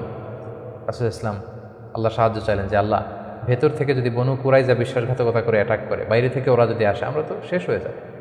আল্লাহ তাআলা এমন তুফান দিলেন, এমন বাতাস দিলেন, এমন ঠান্ডা আবহাওয়া দিলেন, 10,000 সৈন্য, অস্ত্র শস্ত্রে সজ্জিত সৈন্য নাস্তানাবুদ হয়ে লণ্ডভণ্ড হয়ে কে কোথায় গেল, কাদের তাবু ভেঙে কে কোন দিকে ছুটলো তারা নিজেরাও টের পেল না। এভাবে আল্লাহ তাআলা এই কনফেডারেটস এই বিশাল বাহিনীর হাত থেকে রাসূল সাল্লাল্লাহু আলাইহি ওয়াসাল্লামকে মদিনাবাসীকে রক্ষা করলেন। রাসূল সাল্লাল্লাহু আলাইহি ওয়াসাল্লাম এবার তলোয়ার নামিয়ে ফেলতে চাইলেন। জিবরাইল আলাইহিস সালাম বললেন, হে রাসূলুল্লাহ, আপনি যুদ্ধ শেষ করেছেন, আমরা তো করিনি। বনু কুরাইজার কথা কি ভুলে গেছেন? ইহুদিদের যে একটা ট্রাইব, যারা বিশ্বাসঘাতকতা করলো তাদেরকে অ্যাটাক করো। রাসূলুল্লাহ সাল্লাল্লাহু আলাইহি সাল্লাম ৫ম হিজরিতে এবার বনু কুরাইজাকে অ্যাটাক করলেন। পরে তারা বাধ্য হলো তাদের মিত্র সাদ বিন মুআজ রাদিয়াল্লাহু তাআলা আনহু যেটা বলবে এটাই ফায়সালা হবে। দীর্ঘদিন তারা রাসূল সাল্লাল্লাহু আলাইহি ওয়াসাল্লাম তাদেরকে চারদিক থেকে ঘেরাও করে রাখলো। পরে সাদ বিন মুআজ বললেন যে এটা বড় বিশ্বাসঘাতকতা, তাদের এই বিশ্বাসঘাতকতা যদি সফল হতো আমরা সবাই মারা যেতাম। সো আমার রায় হচ্ছে তাদের এই বিশ্বাসঘাতকতার শাস্তি হতে হবে অনেক বড়। তাদের মধ্য থেকে যারা মুসলিমদের বিরুদ্ধে তলোয়ার ধরেছে তাদেরকে এক্সিকিউশন করা হবে, তাদের নারীদেরকে বন্দী করা হবে। রাসূল সাল্লাল্লাহু আলাইহি ওয়াসাল্লাম সাদ বিন মুআজের এই পরামর্শকে মেনে নিলেন, এই রায়কে মেনে নিলেন। ৬ষ্ঠ হিজরিতে রাসূলুল্লাহ সাল্লাল্লাহু আলাইহি সাল্লাম তিনি স্বপ্ন দেখলেন যে তিনি উমরা করছেন। তবে আমরা জানি নবীদের স্বপ্ন হচ্ছে ওহী। তিনি সাহাবীদের কাছে স্বপ্নের কথা জানালেন। ১৪০০ সাহাবীকে নিয়ে তিনি উমরা করতে গেলেন। কিন্তু আমরা জানি যে উমরা করতে যেতে হবে মক্কায়। মক্কায় তো শত্রুর বসবাস, কুরাইশরা। তারা রাসূল সাল্লাল্লাহু আলাইহি ওয়াসাল্লামকে ঢুকতে দিল না। সাহাবারা বললেন, ইয়া রাসূলুল্লাহ, যুদ্ধের ঘোষণা দিন, আমরা যুদ্ধ করব। রাসূল সাল্লাল্লাহু আলাইহি ওয়াসাল্লাম বললেন, আমি যুদ্ধ করতে আসিনি, আমি উমরা করতে এসেছি। তখন সেখানে রাসূল সাল্লাল্লাহু আলাইহি ওয়াসাল্লাম তাদের সাথে একটা ট্রিটি করলেন, পিস ট্রিটি, যেটাকে ঐতিহাসিকরা হুদায়বিয়া সন্ধি বলা হয়। এটা ৬ষ্ঠ হিজরির জিলকদ মাসে হয়েছিল। সেখানে ট্রিটিতে বলা হয়েছে যে এবছর মুসলমানরা উমরা করতে পারবে না, ফিরে যাবে উমরা ছাড়াই। আগামী বছর আমরা সুযোগ দেব, তবে মাত্র ৩ দিনের জন্য আসবে, কোনো অস্ত্র ছাড়া উমরা করে চলে যাবে। সাহাবীরা এটা মানতেই চাচ্ছিলেন না। রাসূল সাল্লাল্লাহু আলাইহি ওয়াসাল্লাম বললেন যে থামো, আমরা এটাতেই রাজি। এবং তারা আরও কিছু ধারা দিল এই সন্ধির, যে মক্কা থেকে কেউ যদি মদিনাতে যায় মুসলিম হয়ে, মদিনাবাসী তাদেরকে ফেরত দিতে হবে। কিন্তু মদিনা থেকে কেউ মক্কায় আসলে মক্কাবাসী ফেরত দিতে বাধ্য থাকবে না। আর দুই পক্ষের সাথে যে কেউ অ্যালায়েন্স করতে পারবে। ফলে বনু খুজা গেল রাসূল সাল্লাল্লাহু আলাইহি ওয়াসাল্লামের পক্ষে, বনু বকর গেল কুরাইশদের পক্ষে। এভাবে হুদায়বিয়ার সন্ধিটি হলো। সাহাবারা কেউ মানতে পারল না। রাসূল সাল্লাল্লাহু আলাইহি ওয়াসাল্লাম বললেন, সন্ধি স্বাক্ষরিত হয়ে গিয়েছে, সবাই মাথার চুল হলক করে হালাল হয়ে যাও, আমরা এখন মদিনায় ফিরে যাব। কেউ হালাল হচ্ছিল না। পরে উম্মে সালামা রাদিয়াল্লাহু তাআলা আনহার পরামর্শে রাসূল সাল্লাল্লাহু আলাইহি ওয়াসাল্লাম নিজেই তার পশু জবাই করলেন, নিজের মাথা নিজে হাল্লাক দিয়ে তিনি মাথা মুন্ডন করলেন। ফলে সবাই সেটি করল। সাহাবীদের কাছে মনে হচ্ছিল যে এটা একটা অপমান। ১৪০০ সাহাবী মুসলিম, সাদা এহরামের কাপড় পরে আমরা আসলাম, কিন্তু আমাদেরকে ঢুকতে দেয়া হলো না। রাসূল সাল্লাল্লাহু আলাইহি ওয়াসাল্লাম বললেন, না, এই সন্ধি আল্লাহ তাআলা বলেছেন যে ইন্না ফাতাহনা আলাকা ফাতহাম মুবিনা, নবী হে, তোমাদেরকে আমি বিজয় দিব। এবং চূড়ান্ত বিজয়ের জন্য এই সন্ধিটা গুরুত্বপূর্ণ ছিল। কারণ এখন দাওয়াতি কাজ চারদিকে ছড়িয়ে দেওয়ার জন্য কিছুদিন যুদ্ধ বিগ্রহ বন্ধের দরকার আছে। আল্লাহ তাআলা এই সন্ধির মাধ্যমে কেমন যেন মুসলমানদেরকে সেই ফেভারটি দিলেন, সেই সুযোগটি করে দিলেন। সুবহানাল্লাহ। ৭ম হিজরির গুরুত্বপূর্ণ একটি ঘটনা হচ্ছে খায়বার যুদ্ধ। রাসূল সাল্লাল্লাহু আলাইহি ওয়াসাল্লাম খায়বার বিজয় করলেন। মদিনা থেকে বেশ দূরে ইহুদিদের সেখানে বিশাল পল্লী, বিশাল বসতি, এবং যাদেরকে তিনি নির্বাসন দিয়েছিলেন তারা যে সেখানে বসবাস করছিল। রাসূল সাল্লাল্লাহু আলাইহি ওয়াসাল্লাম খায়বার বিজয় করলেন এবং খায়বার বিজিত হয়েছিল সাইয়েদনা আলী রাদিয়াল্লাহু তাআলা আনহুর হাতে। খায়বার যখন বিজয় হলো, খায়বারের বিশাল ল্যান্ড, খেজুর বাগান, রাসূল সাল্লাল্লাহু আলাইহি ওয়াসাল্লাম এগুলো পেলেন এবং চুক্তিতে আসলেন যে খায়বারের ইহুদিরা তারা সারা বছর জুড়ে যতটুকু খেজুর তারা উৎপাদন করবে এবং ফলমূল চাষ করবে তার অর্ধেক মদিনাতে দেওয়া হবে। এবং খায়বার বিজয়ের পর থেকে কিন্তু বেসিকলি মদিনাতে সাহাবাদের একটু অর্থনৈতিক সচ্ছলতা ফিরে আসলো। এবং ইন দ্য মিন টাইম সেই নবুয়তির ৫ম বছরে যখন অত্যাচার হচ্ছিল, জাফর ইবনে আবি তালেব যখন তার সাথে করে রাসূল সাল্লাল্লাহু আলাইহি ওয়াসাল্লাম অনেককে নমুসলিমকে আবিসিনিয়ায় পাঠিয়েছিলেন, খায়বার বিজয়ের পরে রাসূল সাল্লাল্লাহু আলাইহি ওয়াসাল্লাম তাদেরকে নিয়ে আসলেন, তারা সবাই চলে আসলো। এবং এই ৭ম হিজরিতে রাসূল সাল্লাল্লাহু আলাইহি ওয়াসাল্লাম আশেপাশের বড় বড় যে রাজা আছে, কিং আছে, সুপার পাওয়ার আছে, তাদের কাছে তিনি চিঠি লিখে পাঠালেন যে মিন মুহাম্মদ ইলা হিরাকল আদিমের রোম। এইভাবে সবার কাছে তিনি চিঠি লিখে পাঠালেন যে আসলিম তাসলাম, সালামুন আলা মান ইত্তাবা আল হুদা, শান্তি তাদের প্রতি যারা হেদায়েতকে মানে। ফলে ইন্টারন্যাশনাল ইসলামকে পৌঁছানোর একটা সুযোগ কিন্তু ঠিক তখন রাসূল সাল্লাল্লাহু আলাইহি ওয়াসাল্লামের হলো। এবং ৭ম হিজরিতে রাসূল সাল্লাল্লাহু আলাইহি ওয়াসাল্লাম সাহাবাদেরকে নিয়ে উমরা করে আসলেন। এটাকে বলা হয় উমরাতুল কাদা। কারণ আমরা জানি যে ৬ষ্ঠ হিজরিতে তিনি উমরা করতে পারেননি এবং সেই হুদায়বিয়া সন্ধির একটা ধারা ছিল, এবছর ফিরে যেতে হবে, পরের বছর এসে উমরা করবে। রাসূলুল্লাহ সাল্লাল্লাহু আলাইহি ওয়াসাল্লাম পরের বছর যে উমরা করে আসলেন এবং ঠিক সেই বছরই রাসূল সাল্লাল্লাহু আলাইহি ওয়াসাল্লাম মাইমুনা বিনতে হারিস রাদিয়াল্লাহু তাআলা আনহাকে বিয়ে করেছিলেন। অষ্টম হিজরিতে যে সমস্ত ঘটনা ঘটেছে তার মধ্যে থেকে অন্যতম হচ্ছে মুতার যুদ্ধ, রোমকদের বিরুদ্ধে অনেক দূরের যুদ্ধ। 3 জন সেনাপতি রাসূল সাল্লাল্লাহু আলাইহি ওয়াসাল্লাম এখানে ফিক্স করে দিয়েছিলেন, যায়েদ বিন হারিসা, জাফর ইবনে আবি তালিব, আব্দুল্লাহ ইবনে রাওয়াহা। কোনো অভিযানে তিনি 3 জন সেনাপতি দেন না, এই যুদ্ধে 3 জনকে তিনি সেনাপতি করলেন। তারা 3 জনই বুঝতে পেরেছেন যে তারা প্রত্যেকে শহীদ হবেন, এবং সেটাই ঘটেছিল। রাসূল সাল্লাল্লাহু আলাইহি ওয়াসাল্লাম তাদের জন্য দোয়া করেছিলেন। সবশেষে খালিদ বিন ওয়ালিদ রাদিয়াল্লাহু তাআলা আনহুর নেতৃত্বে মুতার যুদ্ধ বিজয় হয়। অষ্টম হিজরির সবচাইতে সিগনিফিক্যান্ট ইভেন্ট হচ্ছে ফাতহু মক্কা, মক্কা বিজয়, যেটার কারণ হচ্ছে হুদায়বিয়া সন্ধিতে একটা অ্যালায়েন্স হয়েছিল। বনু খুজা ছিল মুসলিমদের পক্ষে, বনু বকর ছিল কুরাইশদের পক্ষে, এবং কথা ছিল কেউ কাউকে অ্যাটাক করবে না। কিন্তু বনু বকরের কিছু লোক কুরাইশদের সহযোগিতায় অস্ত্র নিয়ে তারা একদিন রাতে বনু খুজাকে অ্যাটাক করে তাদের 20 জনকে নিহত করে। রাসূল সাল্লাল্লাহু আলাইহি ওয়াসাল্লাম এই সন্ধিকে আর অটুট রাখলেন না, এই অপরাধকে বরদাস্ত করলেন না। রাসূল সাল্লাল্লাহু আলাইহি ওয়াসাল্লাম যাতে মাফ করে দেয়, এটার জন্য আবু সুফিয়ানকে পাঠানো হয়েছিল। রাসূল সাল্লাল্লাহু আলাইহি ওয়াসাল্লাম মানলেন না। বিশাল এক বাহিনী নিয়ে 10,000 সাহাবীকে নিয়ে তিনি মক্কা অভিমুখে রওনা হলেন এবং তিনি মক্কা বিজয় করলেন। এটাকেই ঐতিহাসিকভাবে ফাতহু মক্কা বলা হয়। রাসূল সাল্লাল্লাহু আলাইহি ওয়াসাল্লাম ফিরে আসলেন নিজের জন্মভূমিতে বিজয়ের বেশে। তিনি যে কাবার ভেতরে যত মূর্তি আছে এগুলোকে ভেঙে ফেললেন। বেলাল রাদিয়াল্লাহু আনহুকে বললেন, যাও কাবার উপরে উঠে আজান দাও। আজান দেওয়া হলো। রাসূল সাল্লাল্লাহু আলাইহি ওয়াসাল্লাম নামাজ পড়লেন, কাবার ভেতরেও নামাজ পড়লেন। সবচেয়ে বড় 2-1 জন অপরাধীকে তিনি শাস্তি দিয়েছিলেন, বাকি সবাইকে তিনি মাফ করেছিলেন। সবাই ভয়ে কাঁপছিল। রাসূল সাল্লাল্লাহু আলাইহি ওয়াসাল্লাম বললেন যে লা তাসরিবা আলাইকুমুল ইয়াউম, আজকে তোমাদের প্রতি কোনো আক্রোশ নেই, তোমরা আমাদের ভাই, আমার আত্মীয়, আমরা একই এলাকার লোক। রাসূল সাল্লাল্লাহু আলাইহি ওয়াসাল্লাম ক্ষমা করে দিলেন, এবং রাসূল সাল্লাল্লাহু আলাইহি ওয়াসাল্লামের ক্ষমার এই নমুনা দেখে সবাই মুসলিম হয়ে গেল। রাসূল সাল্লাল্লাহু আলাইহি ওয়াসাল্লামের হাতে হাত রেখে শাহাদা পাঠ করল। এভাবে মক্কা বিজয় হয়ে গিয়েছিল। মক্কা বিজয়ের পর অষ্টম হিজরির আরেকটা বড় ইনসিডেন্ট হচ্ছে হুনাইনের যুদ্ধ। মক্কাতে রাসূল সাল্লাল্লাহু আলাইহি ওয়াসাল্লাম 19 দিন অবস্থান করলেন। তার মদিনাতে ফিরে আসার আগেই বনু সাকিফ, বনু হাওয়াজিন, যারা তায়েফের অধিবাসী, তারা রাসূল সাল্লাল্লাহু আলাইহি ওয়াসাল্লামের উপর অ্যাটাক করার প্ল্যান করলেন। রাসূল সাল্লাল্লাহু আলাইহি ওয়াসাল্লাম তাদের প্রতি অভিযান পরিচালনা করলেন। হুনাইন নামক জায়গায় যুদ্ধ হলো। শুরুতে মুসলমানরা পরাস্ত হয়েছিল, কিন্তু পরবর্তীতে মুসলমানরা বিজয় লাভ করল, এবং এযাবৎকালে সবচাইতে বেশি গানিমাত, যুদ্ধলব্ধ সম্পদ রাসূল সাল্লাল্লাহু আলাইহি ওয়াসাল্লাম এই হুনাইনের যুদ্ধ থেকে তিনি পেয়েছিলেন। এবং এই যুদ্ধে রাসূল সাল্লাল্লাহু আলাইহি ওয়াসাল্লামের সেই দুধমা হালিমা, দুধবোন শাইমা, তারা বন্দী হয়ে এসেছিল। রাসূল সাল্লাল্লাহু আলাইহি ওয়াসাল্লাম তাদেরকে চিনতে পারলেন, তাদেরকে ক্ষমা করে দিলেন, তাদেরকে অনেক উপর হুকুম দিলেন। নবম হিজরিকে বলা হয় দ্য ইয়ার অফ ডেলিগেশনস, আমাল উফুদ। ইসলাম যেহেতু এখন একটা স্থিতিশীল শক্তিশালী অবস্থায় আছে, মুসলিম সাম্রাজ্য পৃথিবীর বিভিন্ন দেশ থেকে রাসূল সাল্লাল্লাহু আলাইহি ওয়াসাল্লামের সাথে অ্যালায়েন্স করার জন্য, জোট করার জন্য, তারা নিজেদের সমর্থন দেওয়ার জন্য অথবা শাহাদা পাঠ করে মুসলিম হওয়ার জন্য রাসূল সাল্লাল্লাহু আলাইহি ওয়াসাল্লামের কাছে এই বছর এসে নবম হিজরিতে এসে দেখা করতে লাগলো। এবং নবম হিজরিতে একটা বড় যুদ্ধ হয়েছিল, যেটাকে তাবুকের যুদ্ধ বলা হয়। নবম হিজরির রজব মাসে রাসূল সাল্লাল্লাহু আলাইহি ওয়াসাল্লাম রোমানদের বিরুদ্ধে যুদ্ধ করার জন্য তিনি অভিযান পরিচালনা করেছিলেন। এবং এই সময়টা ছিল প্রচণ্ড গরমের সময় এবং খেজুর পাকার মুহূর্ত। ফসল পেকেছে, ফসল কেটে ঘরে উঠাতে হবে, প্রচণ্ড গরম, সফরের দূরত্ব অনেক বেশি। মুনাফিকরা নানা তাল বাহানায় রাসূল সাল্লাল্লাহু আলাইহি ওয়াসাল্লামের কাছে ওজর আপত্তি করল, রাসূল সাল্লাল্লাহু আলাইহি ওয়াসাল্লাম মেনে নিলেন। আর মুসলিমদেরকে নিয়ে রাসূল সাল্লাল্লাহু আলাইহি ওয়াসাল্লাম তাবুকে গেলেন। তাবুকে যে রাসূল সাল্লাল্লাহু আলাইহি ওয়াসাল্লাম সেখানে 20 দিন অবস্থান করলেন। আসলে সেখানে কোনো যুদ্ধ হয়নি, মুমিনদের ইমানি পরীক্ষার জন্য আল্লাহ তাআলা সর্বশেষ পরীক্ষাটা করলেন। মুসলিমদের এই বিশাল বাহিনী দেখে রোমান সাম্রাজ্যের সৈনিকেরা তারা যুদ্ধ করতে অস্বীকৃতি জানালো। যুদ্ধ ছাড়াই বিজয়ের বেশে রাসূল সাল্লাল্লাহু আলাইহি ওয়াসাল্লাম তাবুক থেকে ফিরে আসলেন। ফিরে আসার পথে রাসূল সাল্লাল্লাহু আলাইহি ওয়াসাল্লামকে জানানো হলো যে মুনাফিকরা একটা বিশেষ মসজিদ বানিয়েছে, সেখানে আপনাকে নিতে চায়। আপনি যে একবার নামাজ পড়াবেন, তারপরে সেখানে তারা ষড়যন্ত্র করবে।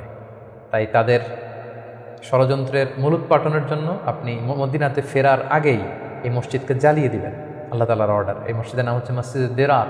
মুমিনদের মধ্যে ডিভাইডেশন, ক্ষতি এবং সমাজের মধ্যে ক্যাওস সৃষ্টি করার জন্য, মুসলিমদের মধ্যে ঐক্যের মধ্যে ভাঙন তৈরি করবার জন্য তারা এই মসজিদ তৈরি করেছে। রাসূল সাল্লাল্লাহু আলাইহি ওয়াসাল্লাম পাঠালেন সাহাবীদেরকে, এই মসজিদকে জ্বালিয়ে দেওয়া হলো। এবং এই নবম হিজরিতেই তায়েফের বনু সাকিব গোত্র এসে ইসলাম ধর্ম গ্রহণ করলো। এবং রাসূলুল্লাহ সাল্লাল্লাহু আলাইহি ওয়াসাল্লাম নবম হিজরিতে আবু বকর রাদিয়াল্লাহু তাআলা আনহুকে হজের আমির বানিয়ে হজে পাঠালেন। বললেন যে আবু বকর যাও, তুমি যে এবার হজের লিডিং তুমি দিবে, আর বলে আসবে যে আগামী বছর 10ম হিজরিতে আমি নবী হজে যাব, এবং বলে দিয়ে আসবে যে আগামী বছর থেকে কোনো মুশরিক আর হজ করতে পারবে না। রাসূল সাল্লাল্লাহু আলাইহি ওয়াসাল্লামের এই নির্দেশনা পেয়ে নবম হিজরিতে আবু বকর রাদিয়াল্লাহু তাআলা আনহু তিনি হজ পরিচালনার জন্য গেলেন এবং যাওয়ার পথে পথিমধ্যে সকল আরব গোত্রগুলোকে তিনি জানিয়ে দিলেন যে আগামী বছর কিন্তু নবী হজে আসবে, ফলে কোনো মুশরিক আর আগামী বছর থেকে হজের সুযোগ পাবে না।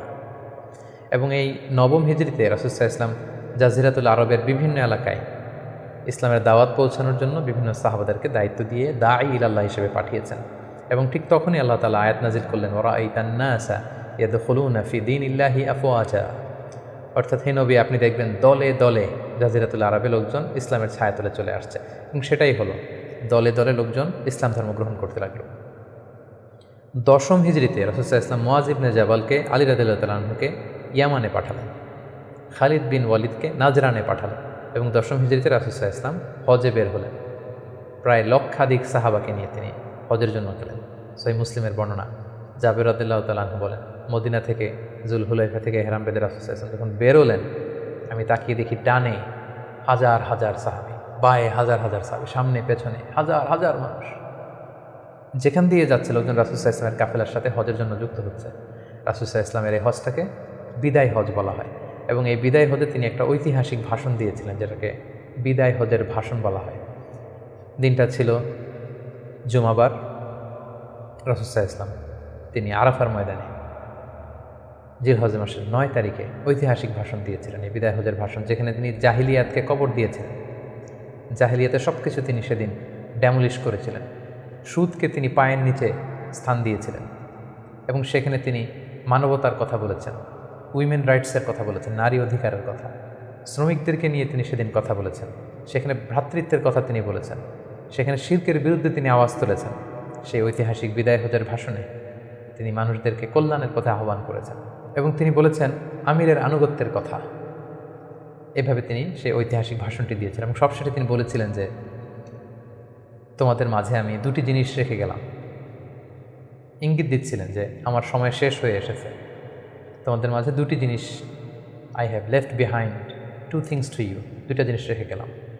এই দুইটাকে তোমরা যদি আঁকড়ে ধরো তোমরা কখনো পথভ্রষ্ট হবে না। একটা হচ্ছে কিতাব আল্লাহ, আল্লাহর কিতাব, আর আরেকটা হচ্ছে সুন্নাতা রাসূলিহি, রাসূলের সুন্নাত। এই দুটাকে যারা আঁকড়ে ধরবে তারা কখনো পথভ্রষ্ট হবে না। এবং সেদিন ইসলামকে পরিপূর্ণ করে দেয়া হলো। আয়াত নাজিল হলো, আল ইয়াউমা আকমালতু লাকুম দীনাকুম ওয়া আতমামতু আলাইকুম নি'মাতি ওয়া রাদিতু লাকুমুল ইসলামা দীনা। হে নবী, আজকে তোমার দিনকে, তোমাদের জন্য দিনকে আমি পরিপূর্ণ করলাম, তোমার প্রতি আমার নেয়ামতের বাড়িধারাকে পরিপূর্ণ করলাম এবং ইসলামকে তোমাদের জন্য দিন হিসেবে দিয়ে আমি আল্লাহ সন্তুষ্ট হলাম।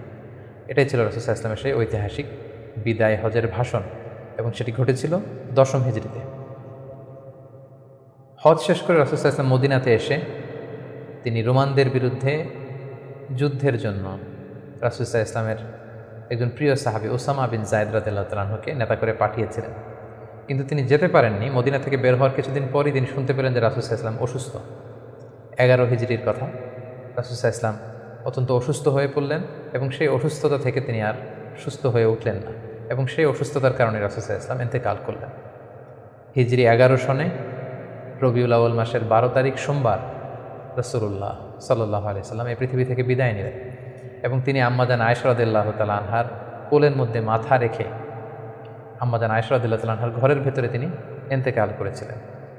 ইন্তেকালের আগে তিনি বারবার বেহুশ হয়ে যাচ্ছিলেন এবং পানি আনতে বলছিলেন। পানির মধ্যে হাত ঢুকিয়ে তিনি চেহারার মধ্যে পানি লাগাচ্ছিলেন আর বলছিলেন, ইন্না লিল মাউতি লা সাকারাত, হায়রে মৃত্যুর এতই যন্ত্রণা, মৃত্যুর এত কষ্ট।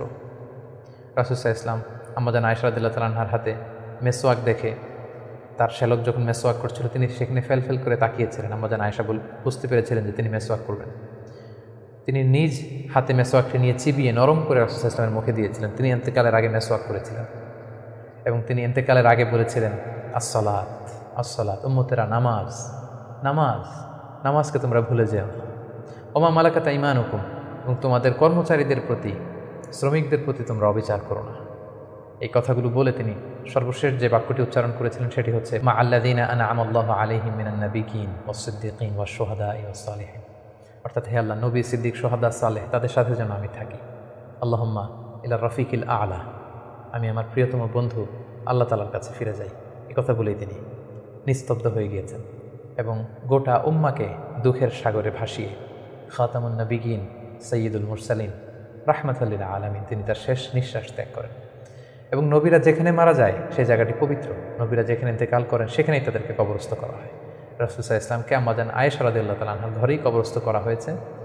এবং আজও মসজিদে নববীর পাশে সবুজ মিম্বারের নিচে পেয়ার নবী আল্লাহর হাবিব সাল্লাল্লাহু আলাইহি ওয়াসাল্লাম মাহমুদ রাসূলুল্লাহ সাল্লাল্লাহু আলাইহি সাল্লাম সেখানে শায়িত আছে। সম্মানিত সুধী, এ পর্যায়ে আমরা খুব সংক্ষিপ্ত পরিসরে রাসূল সাল্লাল্লাহু আলাইহি ওয়াসাল্লামের জীবনী থেকে আমরা কিছু লাইফ লেসন নিয়ে আসবো, যে আমরা কী শিখতে পারি রাসূল সাল্লাল্লাহু আলাইহি ওয়াসাল্লামের জীবনী থেকে। প্রথম যেই লেসনটা আমরা উল্লেখ করতে চাই সেটা হচ্ছে রাসূল সাল্লাল্লাহু আলাইহি ওয়াসাল্লাম খুব বড় মনের মানসিকতার অধিকারী ছিলেন, বড় হৃদয়ের অধিকারী ছিলেন। তিনি সবার জন্য ছিলেন। He use to think beyond the narrow borders. তিনি বড় হৃদয়ের অধিকারী ছিলেন, কখনো ন্যারো মাইন্ডেড ছিলেন না। উনি সবাইকে অ্যাকোমোডেট করতে চাইতেন। এই জন্য আল্লাহ তাআলা বলেছেন যে ওমা আরসালনাকা ইল্লা রাহমাতাল লিল আলামিন, হে নবী, আপনাকে আমি গোটা বিশ্ববাসীর জন্য রহমত করে প্রেরণ করেছি। তিনি শুধু আমাদের জন্য রহমত নন, মুসলিমদের জন্য রহমত নন, শুধু মুসল্লিদের জন্য রহমত নন, তিনি আলামিন, বিশ্ববাসীর জন্য রহমত। He is for all and his teaching is for all. রাসূল সাল্লাল্লাহু আলাইহি ওয়াসাল্লামের শিক্ষা, দিক নির্দেশনা, তার দেয়া হেদায়েত, এগুলো সবার জন্য। এটা আমরা জানতে পারলাম। দ্বিতীয় যে শিক্ষাটা আমরা পাই সেটা হচ্ছে রাসূল সাল্লাল্লাহু আলাইহি ওয়াসাল্লাম সবসময় সঙ্গবদ্ধ জীবনযাপন করেছেন। আমরা যদি দেখি মক্কাতে সঙ্গবদ্ধ, মদিনাতে সঙ্গবদ্ধ, যেখানে তিনি ছিলেন সঙ্গবদ্ধ ছিলেন। এবং আমরা যেন ইউনাইটেড থাকি, কোরআনের শিক্ষাটা তিনি বারবার বলেছেন, ওয়ালা তাফাররাকু, তোমরা বিচ্ছিন্ন হয়ো না, তোমরা আলাদা হয়ে জীবনযাপন করো না, বরং তোমরা সঙ্গবদ্ধ জীবনযাপন করো।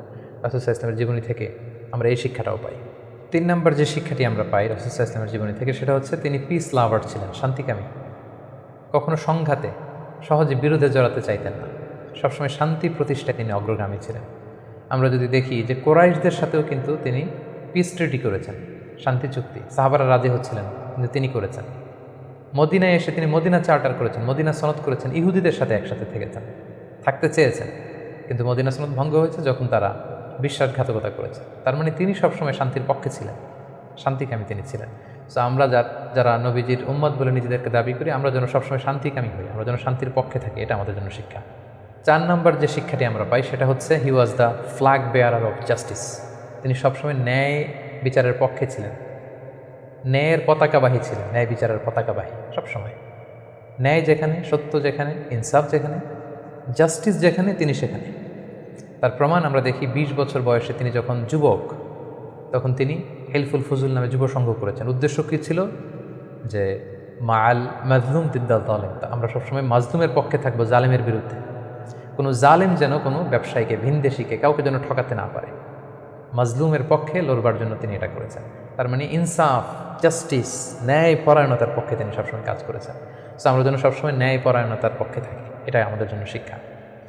5 নম্বর যে ব্যাপারটা আমরা দেখি যে রাসূল সাল্লাল্লাহু আলাইহি ওয়াসাল্লামের পুরো জীবনীটা যদি আপনারা খেয়াল করেন, 40 বছর, তারপরে নবুয়তির 13 বছর, তারপর মদিনাতে 10 বছর, আমরা যদি দেখি যে সবসময় রাসূল সাল্লাল্লাহু আলাইহি ওয়াসাল্লাম একটা স্ট্রাগলের মধ্য দিয়ে গিয়েছেন। তিনি আল্লাহর নবী, শুধু নবী নয়, শ্রেষ্ঠ নবী, আল্লাহর হাবিব, তার কাছে কোরআন নাজিল হয়েছে, তার কাছে ওহী আসতো, আল্লাহর সরাসরি সাহায্য তিনি পেয়েছেন, আল্লাহর সাথে কথা বলেছেন। তারপরেও তার জীবন কিন্তু স্ট্রাগল মুক্ত ছিল না, সবসময় তিনি স্ট্রাগলের মধ্য দিয়েছিলেন। আমরা একটু স্ট্রাগল করলে হতাশ হয়ে পড়ি, একটু বিপদে পড়লে হতাশ হয়ে পড়ি। আমরা যদি রাসূলের জীবনী দেখি তাহলে আমরা বুঝতে পারবো না, হতাশ হওয়া যাবে না, ধৈর্য ধারণ করতে হবে, কারণ struggle is the part of our life. আমার নবী স্ট্রাগল করেছেন, তিনি সংগ্রাম করেছেন। সো সংগ্রাম আমাদের জীবনের অংশ, এই শিক্ষাটা আমরা পাই। 6 নম্বর যে শিক্ষাটি আমরা পাই সেটা হচ্ছে রাসূল সাল্লাল্লাহু আলাইহি ওয়াসাল্লাম ব্যক্তিগত জীবনে অত্যন্ত সৎ ছিলেন। ট্রুথফুলনেস ছিল ওনার গুণ, ট্রাস্টওয়ার্দিনেস অর্থাৎ সত্যবাদিতা এবং আমানতদারিতা। যে কারণে যে কুরাইশরা রাসূল সাল্লাল্লাহু আলাইহি ওয়াসাল্লামের বিরোধিতা করতো, তারাই রাসূল সাল্লাল্লাহু আলাইহি ওয়াসাল্লামকে উপাধি দিয়েছিল আস-সাদিক আল আমিন, সত্যবাদী, আমানতদার। এবং তিনি যখন সাফা পাহাড়ের উপরে দাঁড়িয়ে বলেছেন, আমি একটা তথ্য দিলে বিশ্বাস করবে? সবাই বললেন, হ্যাঁ অবশ্যই করব, কারণ আমরা তো কখনো তোমার কাছ থেকে মিথ্যা বলতে শুনিনি। সুবহানাল্লাহ, চিন্তা করেন, নিজের জাতিগোষ্ঠীর এত বড় অ্যাকনোলেজমেন্ট, সবাই এক স্বরে বলে উঠল, মা জাররাবনা আলাইকা ইল্লা সিদকা, সত্য ছাড়া মিথ্যা তো কখনো শুনিনি। যেদিন তিনি হিজরত করবেন সেদিন তিনি তার ঘরে রাসূল সাল্লাল্লাহু আলাইহি ওয়াসাল্লাম আলী রাদিয়াল্লাহু তাআলা আনহুকে রেখে গিয়েছিলেন। কেন? কারণ ওনার কাছে মক্কার অনেক লোকেরা আমানত রেখেছিল, সেই আমানতগুলো বুঝিয়ে দিতে আলী রাদিয়াল্লাহু তাআলা আনহু 3 দিন সময় লেগেছিল। এত পরিমাণে ডিপোজিট ছিল, আমানতের বিভিন্ন জিনিসপত্র ছিল, সেগুলো আলী রাদিয়াল্লাহু তাআলা আনহু বুঝিয়ে দিয়ে তারপরে তিনি হিজরত করেছেন। কতটা আমানতদার ছিলেন আমাদের প্রিয় নবী। এবং ওনার এই ব্যবসায় আমানতদারিতায় মুগ্ধ হয়েই কিন্তু খাদিজা রাদিয়াল্লাহু তাআলা আনহা রাসূল ইসলামকে বিয়ের প্রস্তাব দিয়েছিলেন। সো তার উম্মত হিসেবে আমাদের উচিত সত্যবাদী, সৎ এবং আমানতদার হওয়ার চেষ্টা করা। 7 নম্বর যে শিক্ষাটি আমরা রাসূল ইসলামের জীবনী থেকে পাই সেটা হচ্ছে রাসূল ইসলামের একটা ফ্রেন্ডলি ইন্টারাকশন ছিল তার ফলোয়ারদের সাথে, good interaction with the followers. সাহাবীদের সাথে খুবই সুসম্পর্ক ছিল এবং সাহাবীরা কোনো পরামর্শ দিলে সেটা ভালো হলে তিনি আমলে নিতেন। আমরা যদি বদরের যুদ্ধের ঘটনাটা একটু রিভাইজ করি, আমরা দেখব যে মুসলিমরা যে এক জায়গায় তাঁবু গাড়ল, তখন হাব্বাব ইবনুল মুনযির রাদিয়াল্লাহু তাআলা আনহু বললেন, ইয়া রাসূলুল্লাহ, এখানে যে তাঁবু গাড়লেন এটা কি ওয়াহি না আপনার ডিসিশন? রাসূল সাল্লাল্লাহু আলাইহি ওয়াসাল্লাম বললেন যে না, আল্লাহ অর্ডার করেন, এটা আমার ডিসিশন। তিনি বললেন, না ইয়া রাসূলুল্লাহ, এখানে তাঁবু গাড়াটা ঠিক হয়নি, আমাদেরকে অবস্থান নিতে হবে ওই জায়গায়, ফলে বৃষ্টির পানি আমরা পাবো, কুয়ার পানি আমরা পাবো, আর মুশরিকরা, কুরাইশরা তারা পানি পাবে না, আমরা পানি পান করবো, ওরা পানির অভাবে মারা যাবে যুদ্ধ ছাড়াই। রাসূল সাল্লাল্লাহু আলাইহি ওয়াসাল্লাম বললেন, তাই তো, চমৎকার আইডিয়া, তাহলে সেটাই করি, চলো চলো আমরা এখান থেকে যে হাব্বাব যেখানে বলেছে সেখানে তাঁবু গাড়ি। তার মানে কতটা ফ্রেন্ডলি একটা ইন্টারাকশন ছিল ফলোয়ারদের সাথে। আমরা যদি খন্দকের ঘটনাটা দেখি, যে বিশাল যে পরীক্ষা খনন করা হলো, এটা কিন্তু সালমান আল ফারিসি রাদিয়াল্লাহু তাআলা আনহুর পরামর্শে তিনি করেছিলেন। আমাদের অনেক লিডারদের মধ্যে একটা বসি ভাব থাকে যে আমি সব জানি, আমার ফলোয়াররা কিছুই জানে না, আমার টিমের লোকেরা কিছুই জানে না। না, রাসূল ইসলাম এটা করতেন না। কারোর কাছ থেকে কোনো ভালো কনসালটেশন, কোনো পরামর্শ আসলে পলিসি মেকিংয়ে তাদের কথাও তিনি রাখতেন। সুবহানাল্লাহ, এটা একটা গুড লিডারের বৈশিষ্ট্য। 8 নম্বর যে শিক্ষাটা আমরা পাই সেটা হচ্ছে রাসূল ইসলাম হেভিলি ফোকাসড ছিলেন তার মিশনে, এক্সট্রিমলি ফোকাসড রাসূল ইসলাম ছিলেন। সেই যে মক্কায় তিনি তাওহীদের বাণী প্রচার করতে শুরু করেছেন, রিসালাতের বাণী প্রচার করতে শুরু করেছেন, আখিরাতের কথা মানুষকে প্রচার করতে শুরু করেছেন, তার যে দাওয়াতের ফোকাস